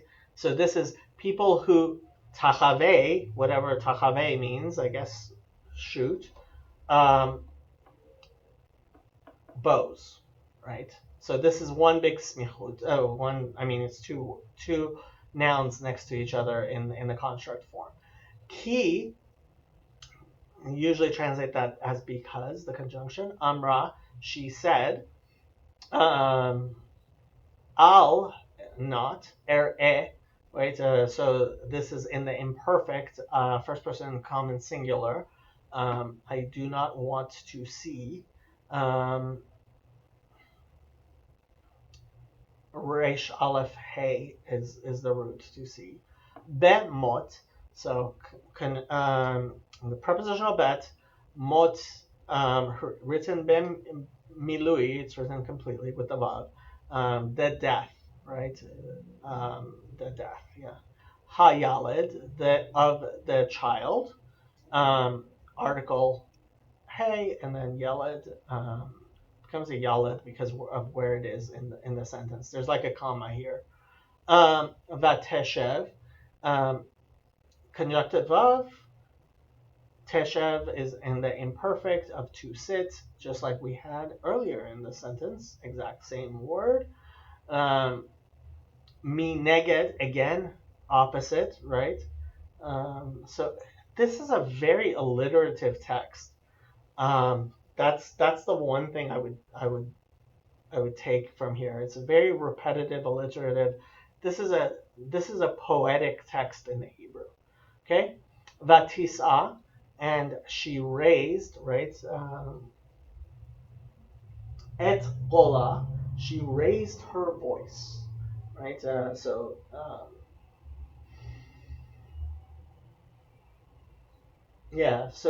she lifted Tisa, right? It's in the imperfect, feminine, third person feminine singular. Laset, sin, aleph, hey, to raise. Um, Et is the direct object marker. Kola, her voice, right? Like we spoke before. Vatep, and she wept, she cried, right? Boche, bet haf hey. But here it's in the imperfect, and it is being flipped because of the vav. The hey absconds. Yeah, and it's in the feminine form. Okay, let's look at verse 16, King James. And she went and she sat her down over against him a good way off, as it were a bow shot. For she said, let me not see the death of the child. And she sat over against him, and lifted up her voice and wept. Okay. NIV. Then she went off and sat down about a bowshot away. Okay. For she thought, I cannot watch the boy die. And she sat there. She began to sob. Let's look at the footnote. Uh,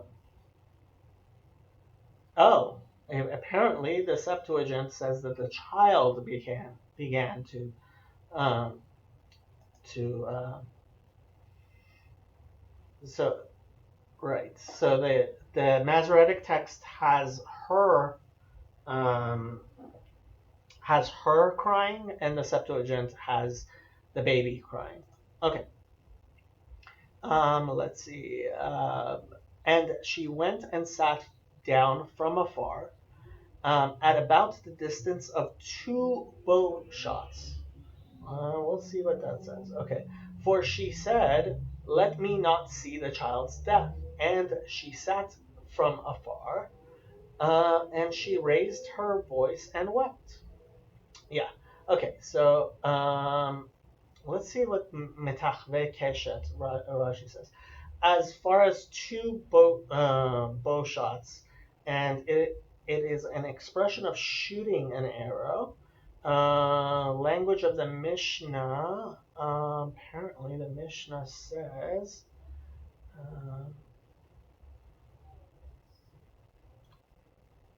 Who cohabits? Hetiach.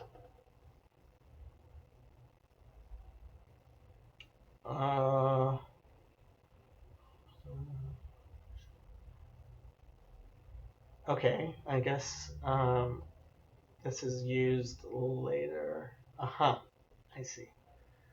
Now, if you ask, it should have been written Kimetache Keshet. Grammatically correct, so instead of Vav here, as in Chagve, from the same root as and staggered. Similarly, Katzve, right? Being derived from Katse. Okay, so Rashi is saying that there is a construction where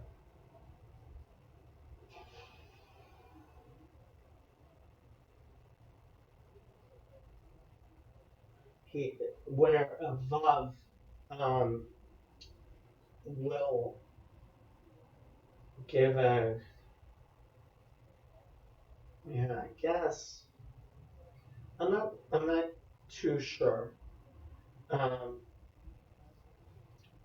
what Rashi is saying is that the root here is actually tet chet aleph. He seems to be saying, or tet chet hey, and that this is a type. I mean, you can look at the Song of Songs and Isaiah and see the roots if you want to take a look. I see what Rashi's saying. I'm not sure about it. This is the type of thing I would usually look up the Radak and look at it. And that's why he's saying that it's 2 bow shots.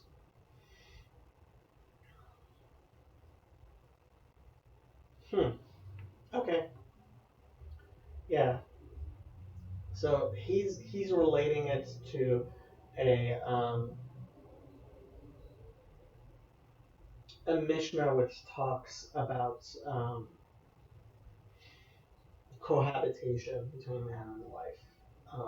I'm not going to get very graphic here. He does get a little graphic.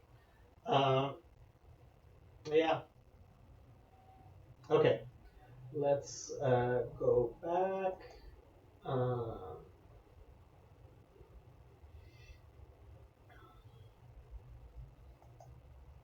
Okay.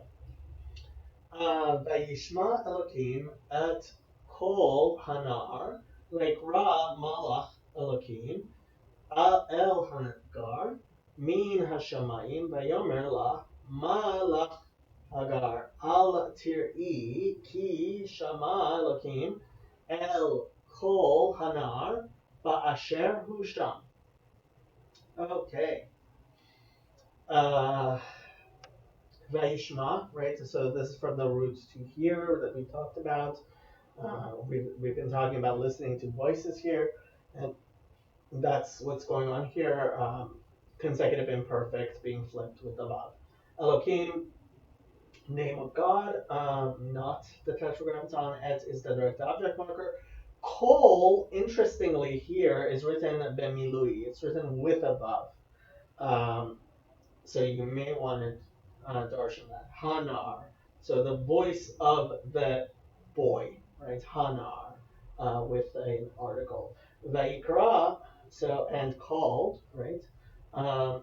Malach is an angel, or emissary. Elohim, right? So the angel of God. El is the preposition with the aleph, not ayin. Hagar is her name. Min means from. It's a preposition. Hashamayim, the heaven, right? With the article. Hashamayim, from heaven. Yeah, from the sky. Vayomer, and said, la, to her, ma. So this is an interrogatory. He's like, hey, ma lach, what's up? What's up with you? Literally, what's up with you? What ails you? Lach. It's the prepositional lamed, second person feminine singular. What's up with you? Malach Hagar. What is up with you, Hagar? Al, so not. We've had this. You'll notice this whole text is very repetitive and poetic. Tir E, do not be afraid. Right? This is not Resh Aleph Hey, it's Yud Resh Aleph, to be afraid. Tir E. Do not be afraid. It's an imperfect. Feminine singular, second person feminine singular. Ki, so that's the conjunction, because. Shama, heard. Elokim, meaning God. El Kol Hanar. Preposition with the aleph, not ayin. Kol means voice, again written with a vav bemilui, which is a little strange. Of the child, Hanar, the boy. Ba'asher hu sham. So the bet is the prepositional bet. Asher is the pronoun relative. So here the pronoun. This is the who is the pronoun third person masculine singular, meaning because Hebrew does not have a present tense of the verb to be. So, sometimes the pronoun is used kind of to indicate that. But asher hu sham, sham means there. As he is there, asher hu sham. And this is actually something that that the rabbis darshan, and there's a lot said about that, because like there's the whole question of why would God save Ishmael, and I mean you can look at the drashas there, but we say that God judges people not based on what they will do in the future, but what as they are there. And he was a young man; he hadn't done the more evil things that the rabbis say he went on to do, and certainly his progeny. Okay, 17. And God heard the voice of the lad, and the angel of God called to Hagar out of heaven, and said unto her, what aileth thee, Hagar? Fear not, for God hath heard the voice of the lad where he is. Okay? God heard the boy crying, right? And the angel of God called to Hagar from heaven and said to her, "What is the matter, Hagar? Do not be afraid. God has heard the boy crying as he lies there." Bashar Husham, I wouldn't say lies there, as he is there. Okay, let's see what Chabad does. And God heard the lad's voice, and the angel of God called to Hagar from heaven and said to her, "What is troubling you, Hagar? Fear not, for God has heard the lad's voice in the place where he is." And there are midrashim on here, and you can read the Rashis if you like. Okay, verse 18. Kumi se'i et hanar, v'hachziki et yadech bo, ki legoy gadol asimenu. Okay? So what you're going to notice here is a lot of the command female, the female command voice. Okay, so he's giving her commands. Kumi comes from lakum, to get up, right? Kumi, get up. Se'i, right? Like we said before regarding she lifted up her voice, right? Se'i, but here it's in the command. Et is the direct object marker. Hana are the child. V'hachziki, right? So this is the he feel form in the command, right? Female, second person feminine command. Comes from chazak, chet zayin uf, which means which means strong, and hechzik yadech, right? Means to make strong. It can also mean to grab, to take. Hachziki et yadech. So yadech bo, and hold with him with your hand. I guess grasp, hold on to him with your hand. Yeah. Yadech, right? Yad means hand. Yadech is your hand to a female. Bo, prepositional bet, third person masculine singular, so to him, right? So make strong your hand onto him. Grasp him with your hand. Okay. Ki, so conjunction. Legoy, prepositional lamed. So I would actually translate as a nation. Legoy. Gadol, great, right? As normal written be'milui with the vav. Asimenu, and like this is pretty. This is the exact same thing we had last time. Yeah, I don't know what that E is. That's gonna kill me, but it's exactly how it was last time as well. Third person masculine singular, and this time I can see the whole thing, and it's not telling me what that E is. Okay, I will make him precisely the same as that. It's a very repetitive text we're looking at.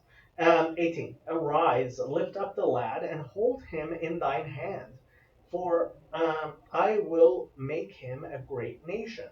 Okay. NIV, lift the boy and take him by the hand, for I will make him into a great nation. Okay, yeah, I guess. Chabad, rise, yeah, rise, pick up the lad, and grasp your hand upon him. See, very literal translation, as Chabad usually does, which is what I usually prefer. For I shall make him into a great nation. Okay.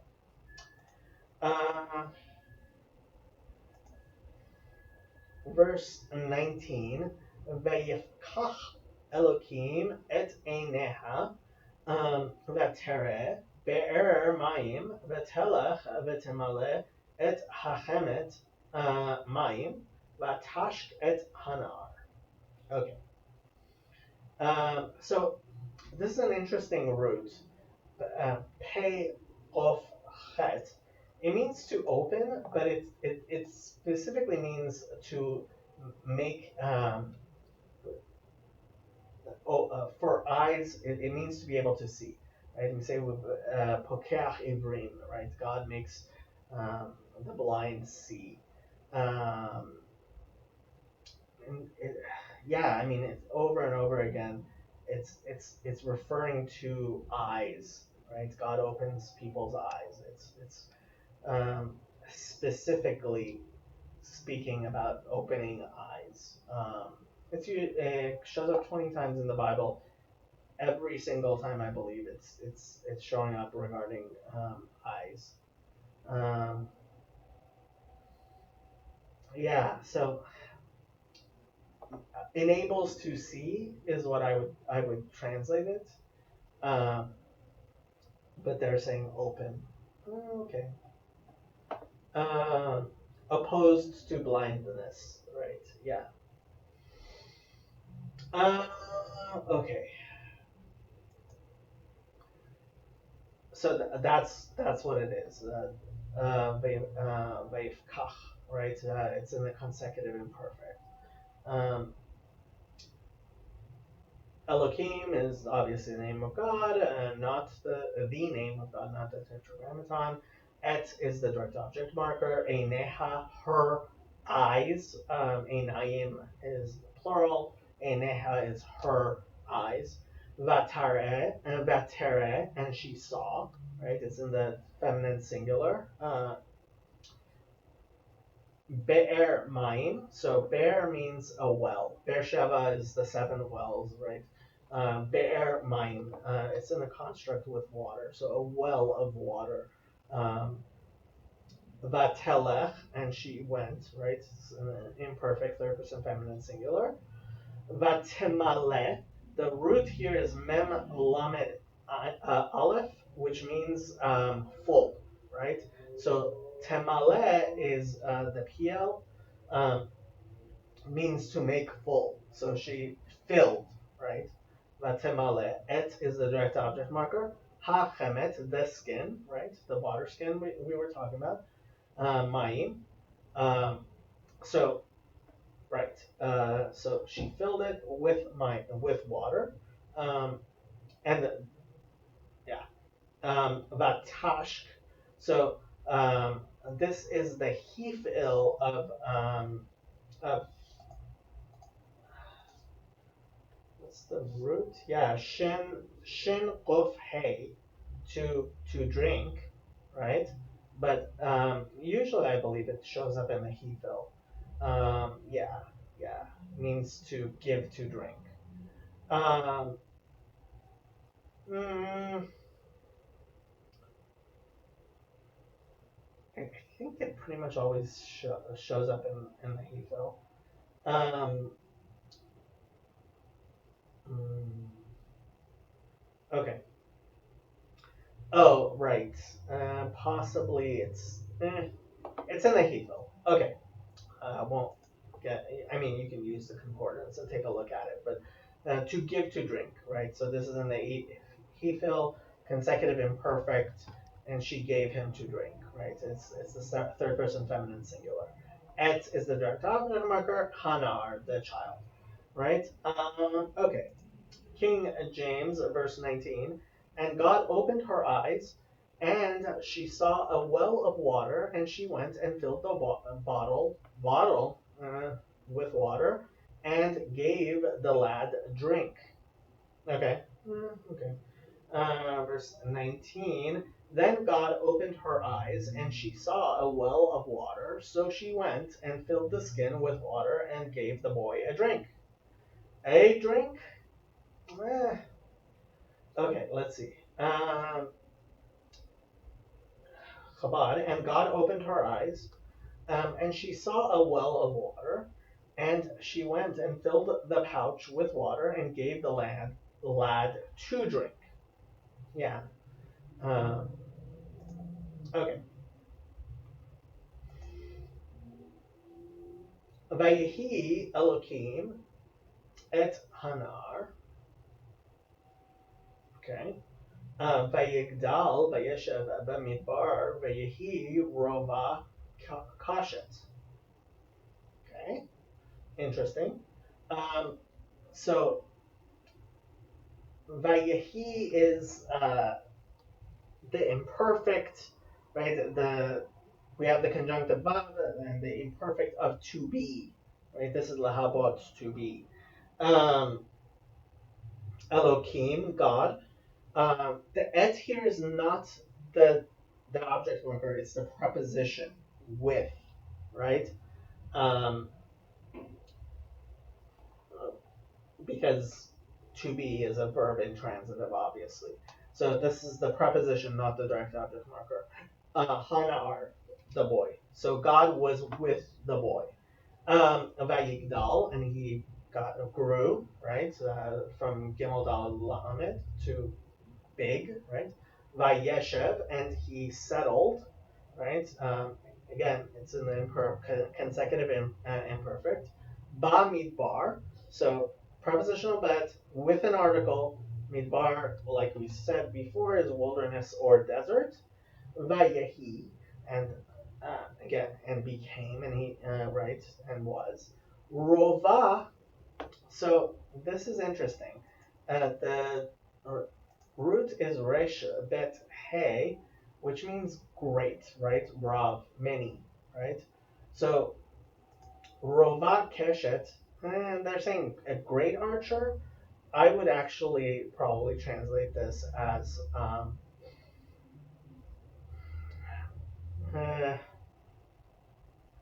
he had many bows.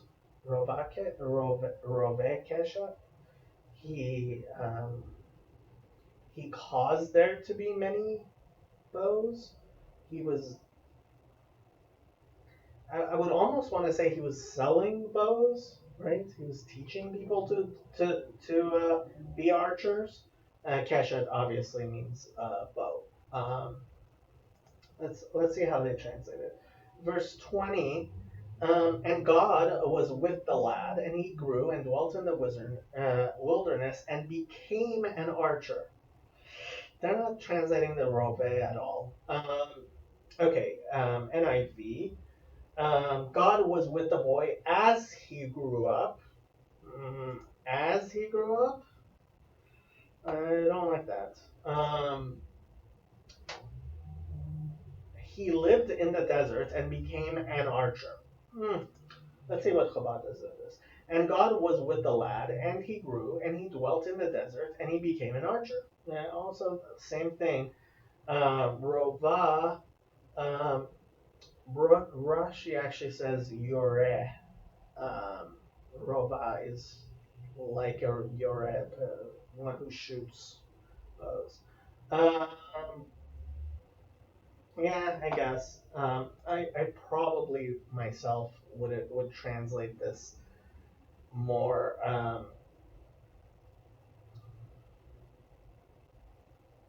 He was increasing. He was selling. You can use your concordance if you like there. Okay, verse 21. Vayeshev bemidbar paran vatikach lo imo isha me'eretz Mitzrayim. Okay. So Vayeshev, and he settled, he dwelt, right? Consecutive imperfect with the conjunctive of, as we always had. Ben midbar paran. So prepositional bet, midbar, wilderness or desert. Paran is the name of a place. So midbar paran, right? The wilderness of, right? The desert of Paran. It's in the construct form. Vatikach, and he took lo. Um, sorry. She took. Tikach is third person feminine singular. And took for his. Okay, lo imo. Imo here is with an aleph. His mother, right? So his mother took for him. right? She found him a wife, right? Took for him Isha, right? Meaning wife, right? So, uh, conjunctive of tikach is the third person feminine singular of the imperfect, to go. For him, his mother, a wife, a woman. Me'eretz Mitzrayim. Um, Prepositional mem. Eretz means land. Mitzrayim, and it's in a construct with Mitzrayim, the land of Egypt, from the land of, yeah, Mitzrayim means Egypt. And the pei here is a punctuation telling you that there is a petucha, there's an open space um, in the scroll, uh, which is like a paragraph or a chapter marker. Okay. 21. And he dwelt in the wilderness of Paran, and his mother took him a wife out of the land of Egypt. Yeah. Okay. While he was living in the desert of Paran, while he was living, I don't know where they got while. His mother got a wife for him from Egypt. Okay. Chabad, and he dwelt in the desert of Paran, and his mother took for him a wife from the land of Egypt. Okay.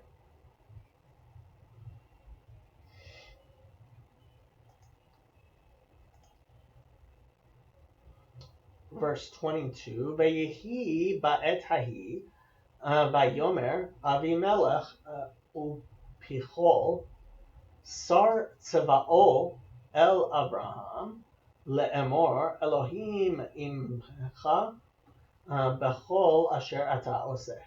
So we're starting a whole new chapter here. Okay. Vayehi, and it came to pass, and it was, right? This is the verb to be in the imperfect form. Ba'et. So prepositional bet with an article. Et means a time, a set time. Ein tet, tough. Sorry, is a set time. Hahi. So okay, this et hahi, right, is saying that specific time. It's being very specific about the time. Okay. The pronoun is sometimes used. We had it earlier. This, right. Sarah kept on saying ha'ama hazot, right? This particular handmaiden, this particular time, right? Vayomer Avimelech. So, and Avimelech said, right? It's in the consecutive imperfect. U pichol sar tzvao. So this is the interesting part. So apparently pichol was someone, right? It's a name. Sar tzvao, right? Sar is a commander, is a prince. Oftentimes it's translated as prince in the Hebrew, from the Hebrew. But tzeva, right, means a we sometimes, oftentimes translate it as host, but we don't, like when we call God Lord of Hosts, right? Tseva is an army. Yeah. Usually, the more modern translations will say army because nobody knows what a host is. But the commander of his army, right? What's interesting to me is that it says Vayomer, it's in the singular, right? Third person masculine singular, and said, but it names two people, Avimelech and Pichol. I wonder what Rashi will say. But Sar Sebao, of his army, which I'm guessing it seems like it's referring to Avimelech, I would say. Anyway, El Abraham, to Abraham, that's the preposition with the aleph na'ayin, le'emor, saying, Elohim, God, right? Imecha. So this is with you, right? With ayin, right? Imcha, right? With you, right? So God is with you. The is implied. Bechol, so prepositional bet, chol meaning all. Asher is the pronoun relative. Ata is the pronoun you in the masculine, singular. Ose, la'asot, right? We've had several times to do, to make, right? So he comes and says to Abraham, God's with you in everything that you do. Okay. Let's see. King James. And it came to pass at that time that Abimelech and Phicol, the chief captain of his host, chief captain, okay, spake unto Abraham, saying, God is with thee in all that thou doest. Okay? And at that time, Abimelech and Phicol, the commander of his forces, said to Abraham, God is with you in everything you do. Okay. Come on. And now it came to pass at that time that Abimelech and Phicol, his general, Sar Tzva'o, right?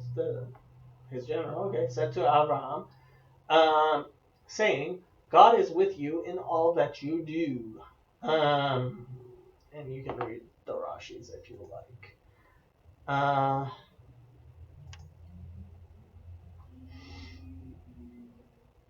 Va'ata hishav'a li be'elokim hena im tishkor li uleneni ulenechti kachesed asher asiti imcha ta'aseh imadi ve'im haaretz asher garta ba. Interesting. Okay. So conjunctive verb ata means right now. Et is a time. Ata is this time. And I'm not exactly sure why, but it is. Hishav'a. So this is in the nif'al imperative, right? It's in the command. Third person feminine singular. Why is Shav'a? So the root here is Shin Bet Ayin, which means to swear, like an oath. I want to see if I can. Shin Bet Ayin, and it's in. They're saying Nif'al imperative. So Nif'al. Let's see the imperative. So imperative, hishav. Why is there a hey at the end there? I'm not sure why there's a hey at the end there. Hishava. It might be a paragogic hey, which is just sometimes just shows up, and it's not really clear why. But there's an extra hey there, which is bothering me. Li, so swear to me. Be Elohim, right? Before God. I would say swear by God. Henna. Here. Okay. Henna. Yeah, it's an interjection. Henna. Hither.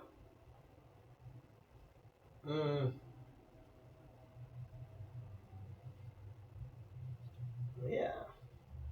We had it in Genesis 15 as well. It doesn't actually show up that many times. 50 occurrences. Well, that's not nothing. Hither and thither, since this, that way.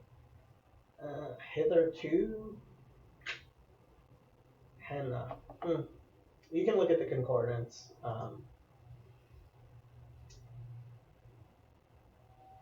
Yeah, here makes sense here. Yeah.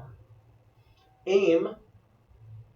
So this is with the aleph. Usually, I mean, Aim Tishkor. I would actually maybe translate that as an if, um, because sometimes it's like a question word. It's an interrogative particle, they say sometimes.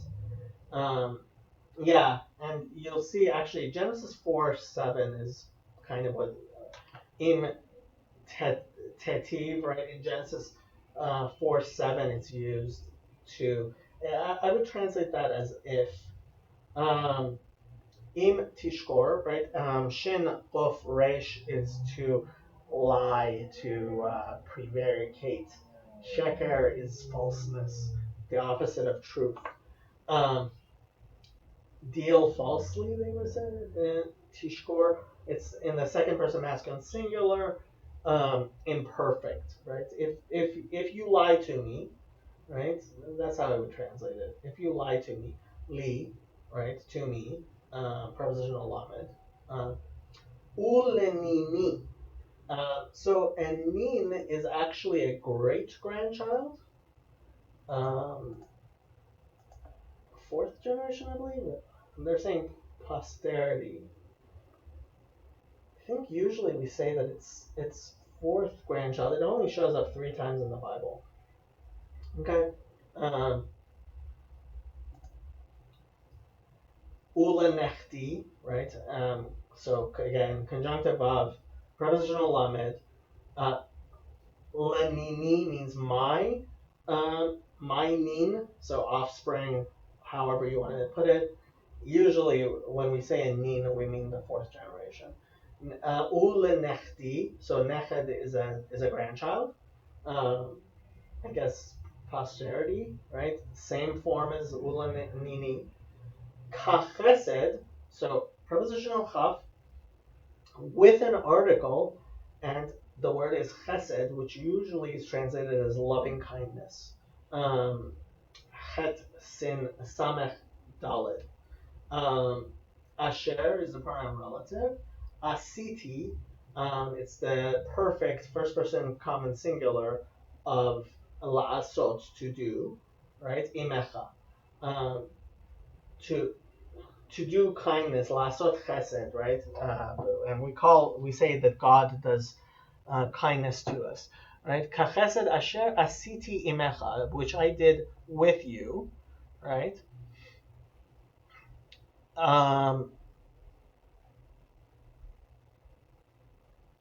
Ta'aseh imadi, that you will do, right? Imecha means with you.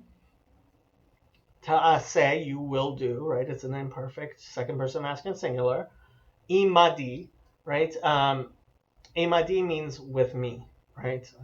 And it's a particular preposition. Ta'aseh imadi. Yeah, it shows up 44 times. And I think it's always with me. It's not like you never say imado or something like that, even though it's imad. With, yeah, not sure where that dalet comes from. It might just have entered into the language. But imadi, you do with me. You could also say imi, but this is imadi for some reason. Yeah, there's an extra dalet kind of. Ve'im haaretz, so conjunctive of, im means with. Haaretz, the land, with an article. Asher is the pronoun relative. Garta ba. Interesting. So again, this is lagur, gimel vav resh, to sojourn, right? To live. And it has a hey at the end, and that's a very strange hey at the end. That is a hey paragogic, I will say. Ba, um, upon it, right? Prepositional bet with the hey, right? Because aretz is land. Eretz is feminine, so that's why it's ba in it. Yeah, let's take a look at the translations. 23. Now therefore swear unto me here by God that thou wilt not deal falsely with me, nor with my son, nor with my son's son. I don't like that. Neched and Nin are definitely more than son, than children. But according to the kindness that I have done with thee, thou shalt do unto me, and to the land wherein thou hast sojourned. Yeah, NIV. Now swear to me here before God. I would say with, I think by God is better. That you will not deal falsely with me. Uh, okay. Although I would probably just translate it, you will not lie to me. Or my children or my descendants. Okay. Show to me and the country. They're translating land as country, I guess, where you now reside as a foreigner. Yeah, lagur, to reside as a foreigner. Yeah. Um, the same kindness I have shown to you. Um, let's look at thing. Uh, and now swear to me here by God that you will not lie to me. So you didn't lie to me or to my son or to my grandson. Um, according to the kindness that I have done with you, you shall do with me, and with the land wherein you have sojourned. Rashi says, um, so he, he's actually, we say third and fourth generation. That really does seem to me like what Rashi is saying as well. I'm not sure why they translated this as son and grandson. I would actually go ahead and translate it as great grandson and son, grandson. Um, yeah, that first one, Nini, I would translate to my great grandson, um, which nobody else seems to have done. Okay, let's look at Nin. Did we look at it already? Yeah, we did. Um, shows up 3 times in the Bible, uh, and you can look at that. Okay, next a verse. Vayomer Abraham, Anochi Ishaveh. Interesting. Okay. So and Abraham said, right? This is conjunctive of and imperfect. Abraham, Anochi. Now this is a more formal way of saying I, right? First person common singular. Anochi. Ishaveh. I will swear. It's in the nifal imperfect. I'm not sure I would say I will swear. And because it's in the nifal, I would actually probably translate that to I will be bound. I will be under an oath. That's how I would translate Isha Be'ah, right? It's in the nifal imperfect. So nifal is the passive. Let's see how it gets translated. 24. And Abraham said, "I will swear." Uh, NIV. Abraham said, "I will swear." Okay. And Chabad. And Abraham said, "I will swear." Meh, I don't like that. Because it is in the nifal, and Ishaveh.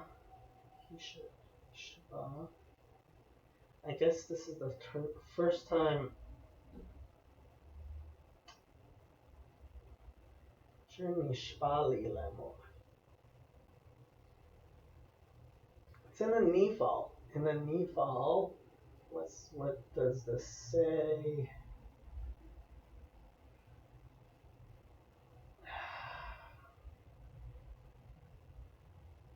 See, sometimes it's in the call and sometimes it's in the Nifal. I guess you can look in your concordance and try to find other places. I kind of want to say it means I will be under an oath, as opposed to I will swear, which is not really a difference. Okay, let's keep on going. 25. והוכיח אברהם את אבימלך על אודות באר המים אשר גזלו עבדי אבימלech. Ooh. So, tochacha, right, this is in the Hefil, it means to rebuke, right? Yud chaf het, to decide, a judge, or proof. Yeah, v'hochiach tochiach, and you shall surely rebuke is the place we usually remember that from, right? So, chastise, I would probably translate that as chastise. It's written bemilui with the vav, not with the yod at the end. It's in the Hefil, causative, right? Yeah, I would translate it as chastised. And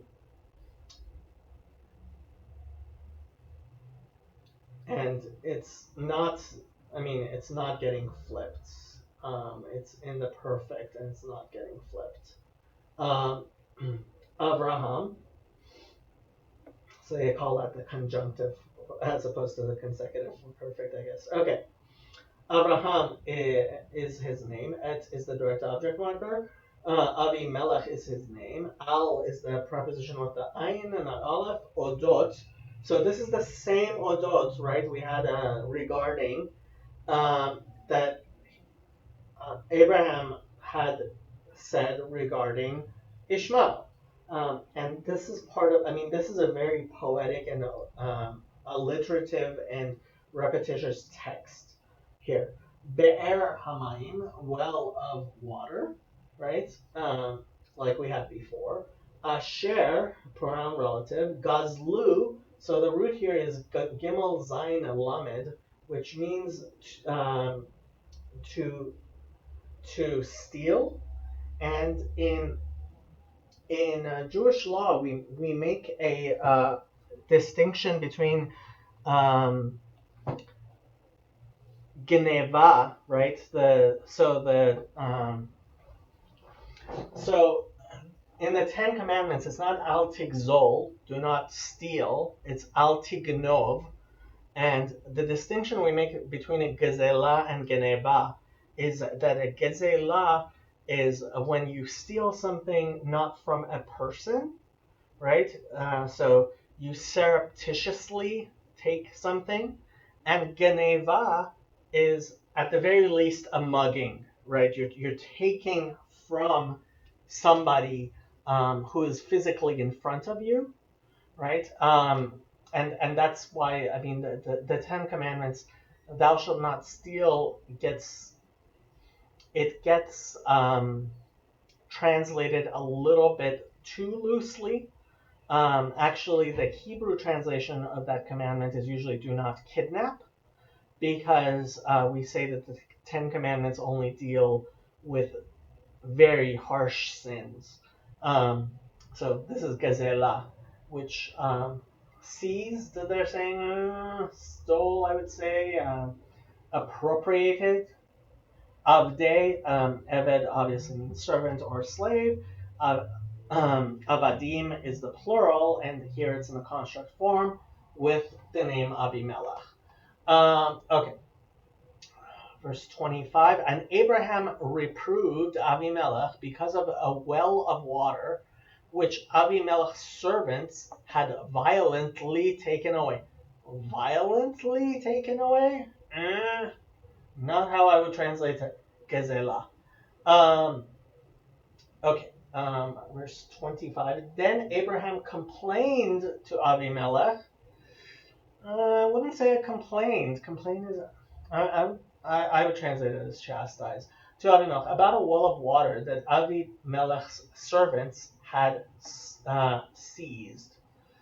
Let's see what Chabad does with it. And Abraham contended with Abimelech, okay, about the well of water. Well, Al Odot bear mine. I think a well of water probably works better. Of water that the servants of Abimelech had forcibly seized. Okay, I guess. Yeah, you can actually use your concordance and look at the places where gezela is used. This is the first time it's been used in the Bible. Right, gezela. Take away by force, violence. Yeah, you can try to figure out how the Bible uses gezela differently from geneva. Okay.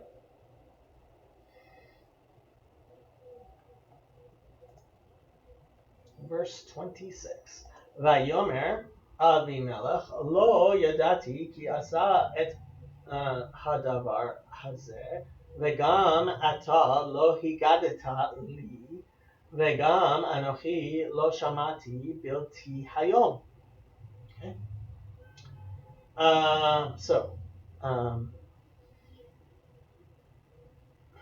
And said, right?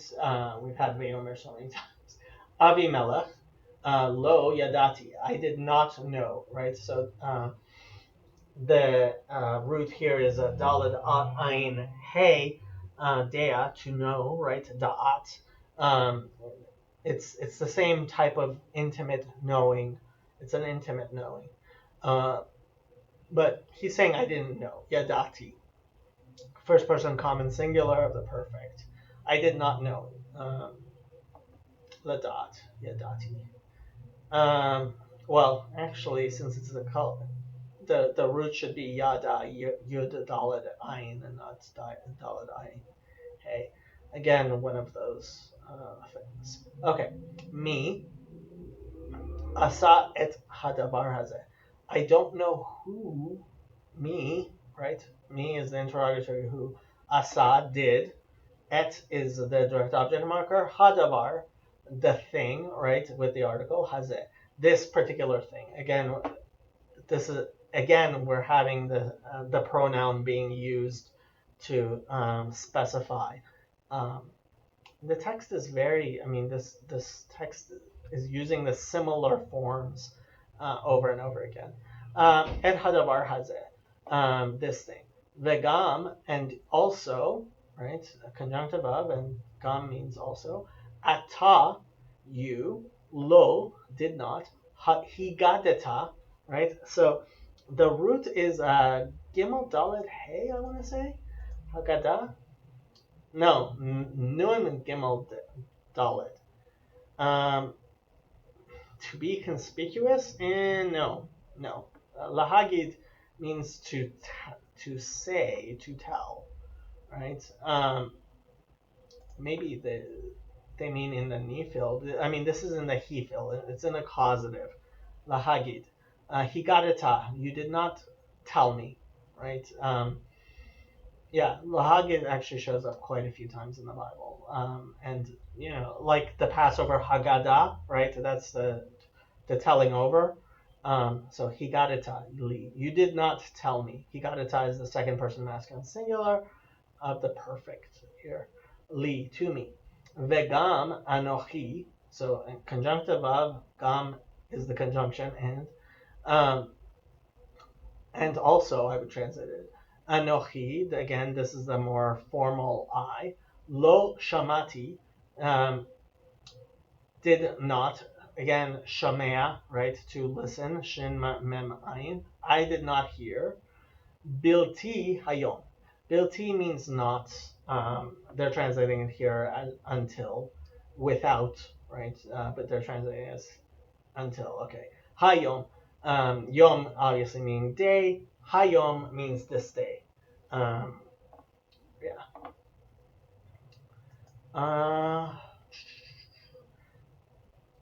Verse 26. And Avimelech said, I wot not who hath done this thing.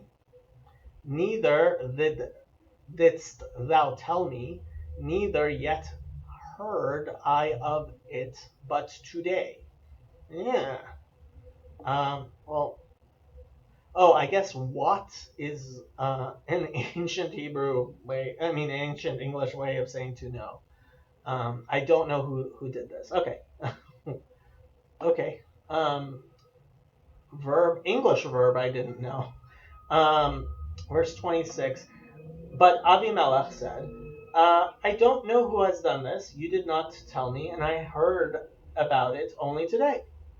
Okay, I guess. And Avimelech said, I do not know who did this thing, neither did you tell me, nor did I hear of it until today. Yeah.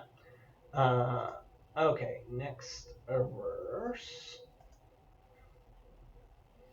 ויקח אברהם צאן ובקר ויתן לאבימלך ויכרתו שניהם ברית. Interesting. So vayikach, again, it's in the consecutive imperfect with the conjunctive vav, to take, right? We've had several times. Abraham is his name. Tzon means sheep. It's singular, but that's how things usually are in Hebrew. Uvakar, so conjunctive vav. Bakar is oxen, cattle, right? Vayiten, and he gave, right? So the latet, and the consecutive imperfect. Okay. La Avimelech, so prepositional lamed, Avimelech is his name. Vayichratu, so the root here is chaf resh taf, which means to cut, right? And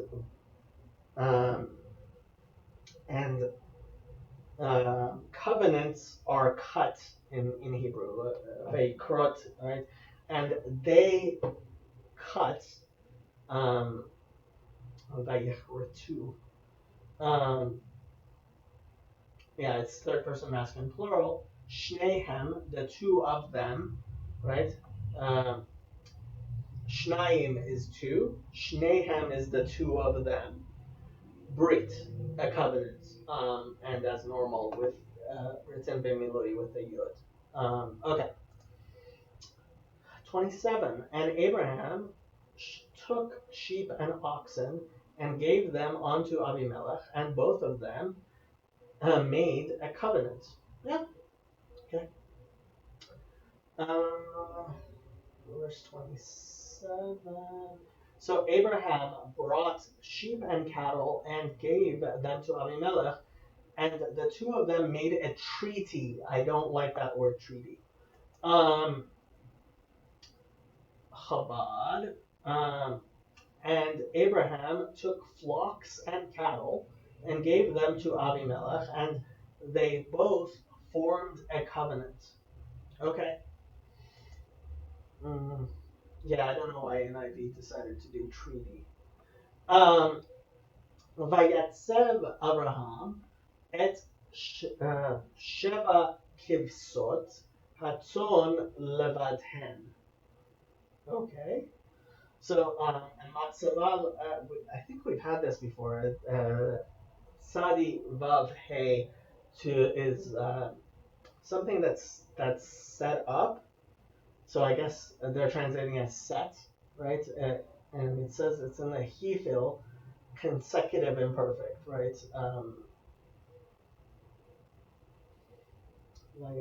So yeah, it is getting flipped. Avraham is his name. Et is the direct object marker. Sheva means seven. Kibsot. So a keves is a lamb. Kibsot is lambs. Here, interestingly, written bechisaron without the vav. I would have expected that vav. Hatson, um, from the sheep, right? We just have son, right? Um, with the article, son is written as normal without above. Okay, so levad by themselves, right? So he took seven of the kifsot hatzon, right, the females, um, and uh, and put them on one side. Let's look at the translation. 28. And Abraham set seven ewe lambs of the flock by themselves. Okay. Um, Abraham set apart seven ewe lambs from the flock. Okay. Chabad. And Abraham placed seven ewe lambs by themselves. Yeah, Yetzev. It's funny. It's like he established that Matzeva. I mean,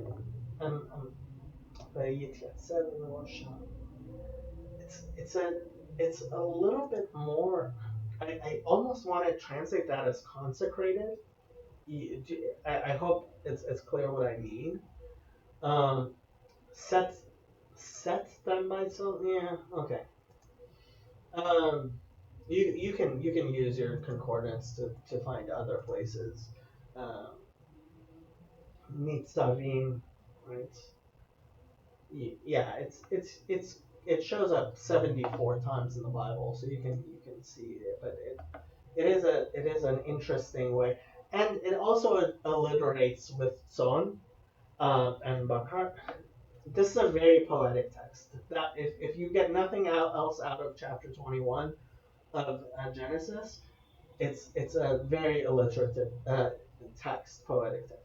Vayomer Avimelech el Abraham ma hena sheva kavasot ha'ele asher hitzavta levadana.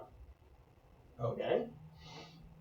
So Vayomer read many times and said Avimelech.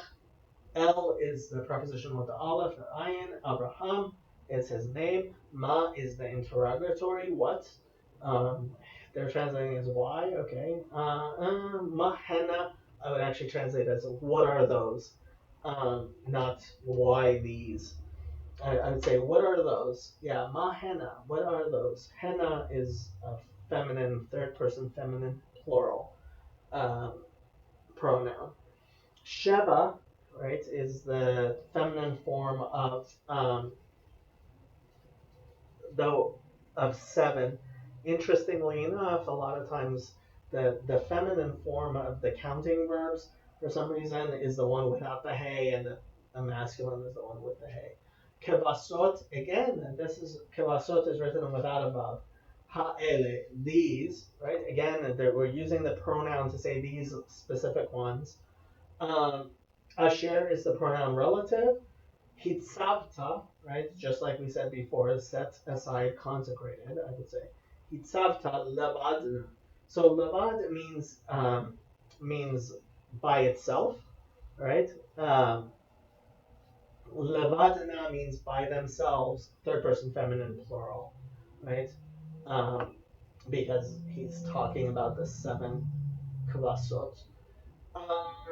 Verse 29, and Abimelech said unto Abraham, what mean these seven ewe lambs which thou hast set by themselves? And Abimelech asked Abraham, what is the meaning of these seven ewe lambs you have set apart by themselves? Okay. Chabad, and Abimelech said to Abraham, what are these seven ewe lambs which you have placed by themselves? Okay. Yeah, I would have said what more than yeah, as usual. Chabad is the most literal of them. Vayomer ki et sheva kevasot tikach miyadi ba'avur tihye li le'eda ki chafarti et haber hazot. Okay. So, and he said, ki et sheva kevasot, four, ki means because, it's a conjunction, et is the direct object marker, sheva means seven, kevasot, again written without the vav, which is interesting to me. Tikach, right? You should take, it's in the imperfect second person masculine singular. Miyadi, from me, literally from my hand. Miyadi, right? Prepositional noun, and then yad means hand, and yadi is my hand. Ba'avur, so prepositional bet, avur means because of, regarding. It is related to ever, right? Across, right? And it's written, I believe, always with a bemilui, with the vav. Tihye, it shall be, right? It's imperfect second person masculine singular. Tihyeli, it shall be for me. Le'eda. So prepositional lamed, ed is a witness, eda is testimony, right? They're translating it as witness. I would translate it as testimony. Eda. It's in a feminine form with a hey. Ed is a witness. Ki, that, right? Because. Chafarti.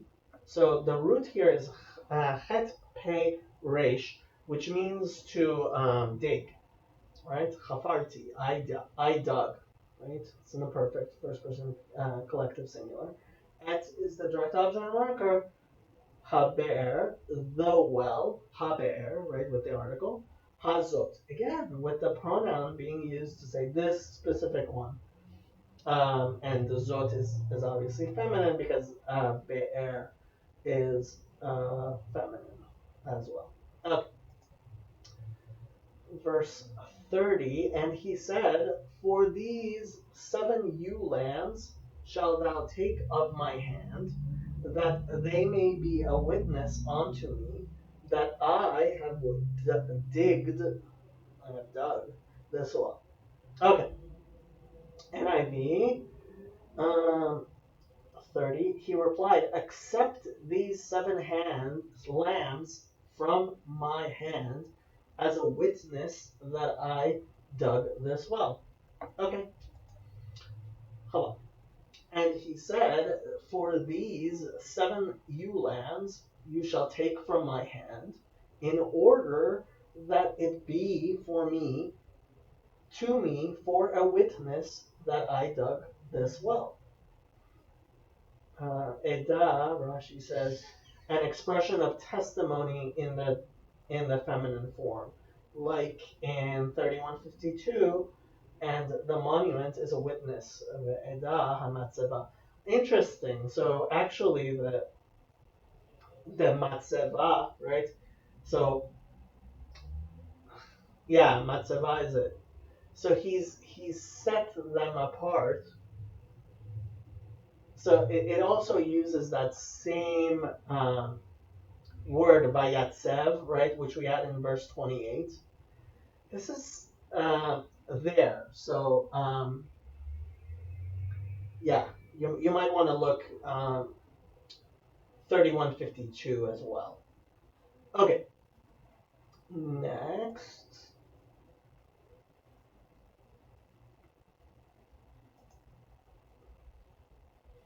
Al ken kara lamakom hahu ber shava ki sham nishba shnehem.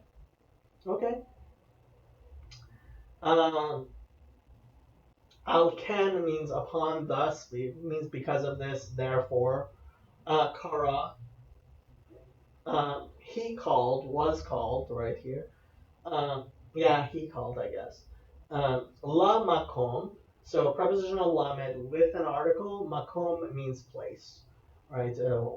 As usual, written with the vav. Hahu, again, pronoun being used to say that specific place. Be'er Shava, so Be'er Sheva is a place, is the name of the place. Ki, because, right, conjunction sham, is there. Nishba'u, so again, shin bet ayin, right, is to swear an oath, to swear, right? It's um, and it's in the nifal, right? That they swore. It's third person common plural, right? They swore nishba'u shnehem. The two of them swore, right? An oath, swore an oath. So it's interesting. He's using seven, which is the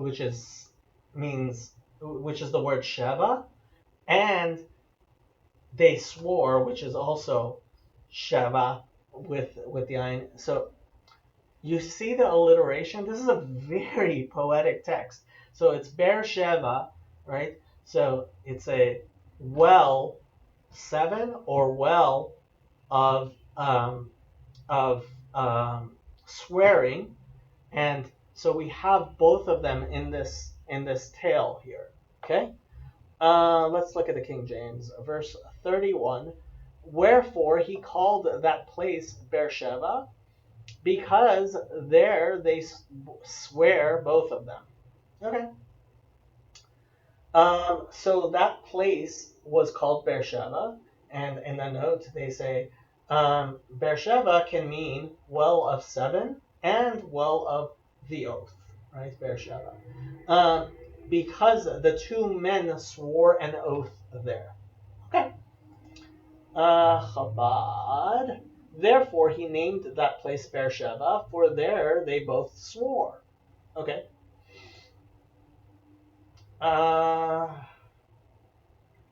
Vayichretu brit beBeersheba, vayakom Avimelech uPichol, sar tzva'o, vayashuvu el eretz plishtim. So we've had almost all of these words already. Vayichretu brit, and they cut a covenant, right? Like we said before, to make a covenant, make a treaty, is with in the Hebrew you cut it, right?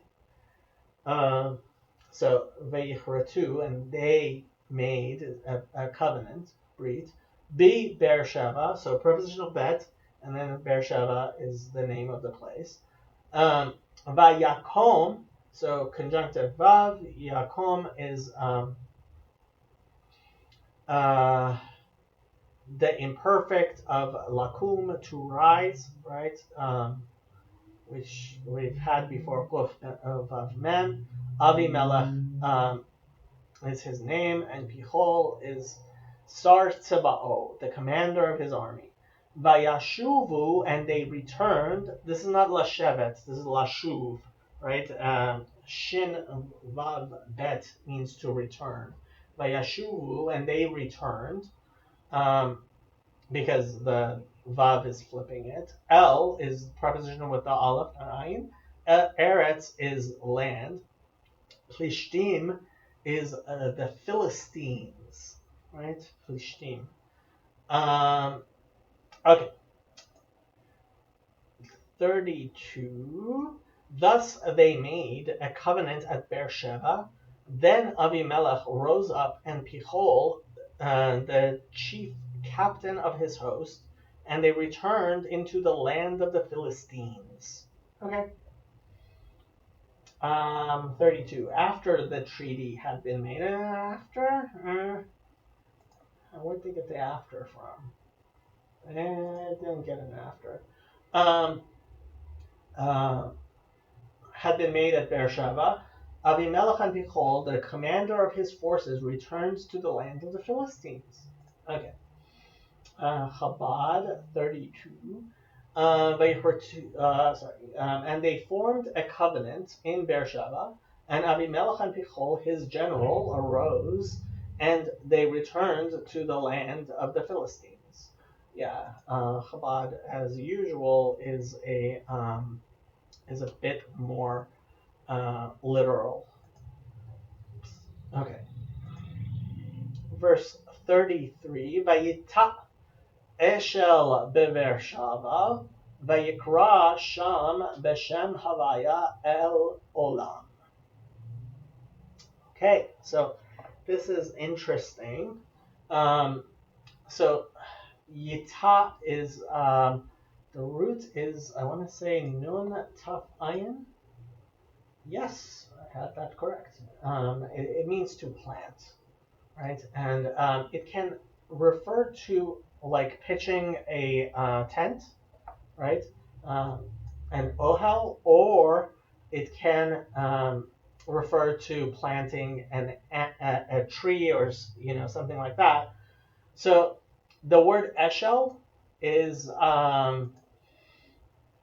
this. It is only used 3 times in the entirety of the Bible, and there is a discussion in the Talmud apparently.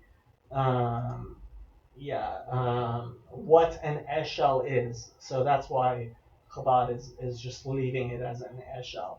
Whether it's it's either an inn or it's an orchard. Um, but okay, so and he planted, right? So Abraham planted an eshel. So they're translating it as a tamarisk tree. B Beersheba, so prepositional bet. Beersheba is the name of the place. Vayikra, and he called. And we got that so many times. Sham there. Beshem Havaya. So prepositional bet. Um, Shem means name. Havaya is the tetragrammaton. Kel Olam. So this is one of the ways of saying the name of God. It's a Aleph Lamed, right? It's just it's the shortest name of God. Well, kind of. Yeah, Kel Olam, the eternal God. Olam it means world, but it also means like when we say Le Olam in Hebrew, we mean forever. So eternal God, right? Maybe yeah, that's fine. God Kel Olam, I don't know. I mean, we'll see how they translate it. Um, but it is in smichut. It is in a construct form. Kel Olam. And I'm saying Kel as opposed to pronouncing it because it is one of the holy names. Okay, 33. And Abraham planted a grove in Beersheba, so they're going with the grove thing, and called there on the name of the Lord, the everlasting God. Okay. Um, let's see.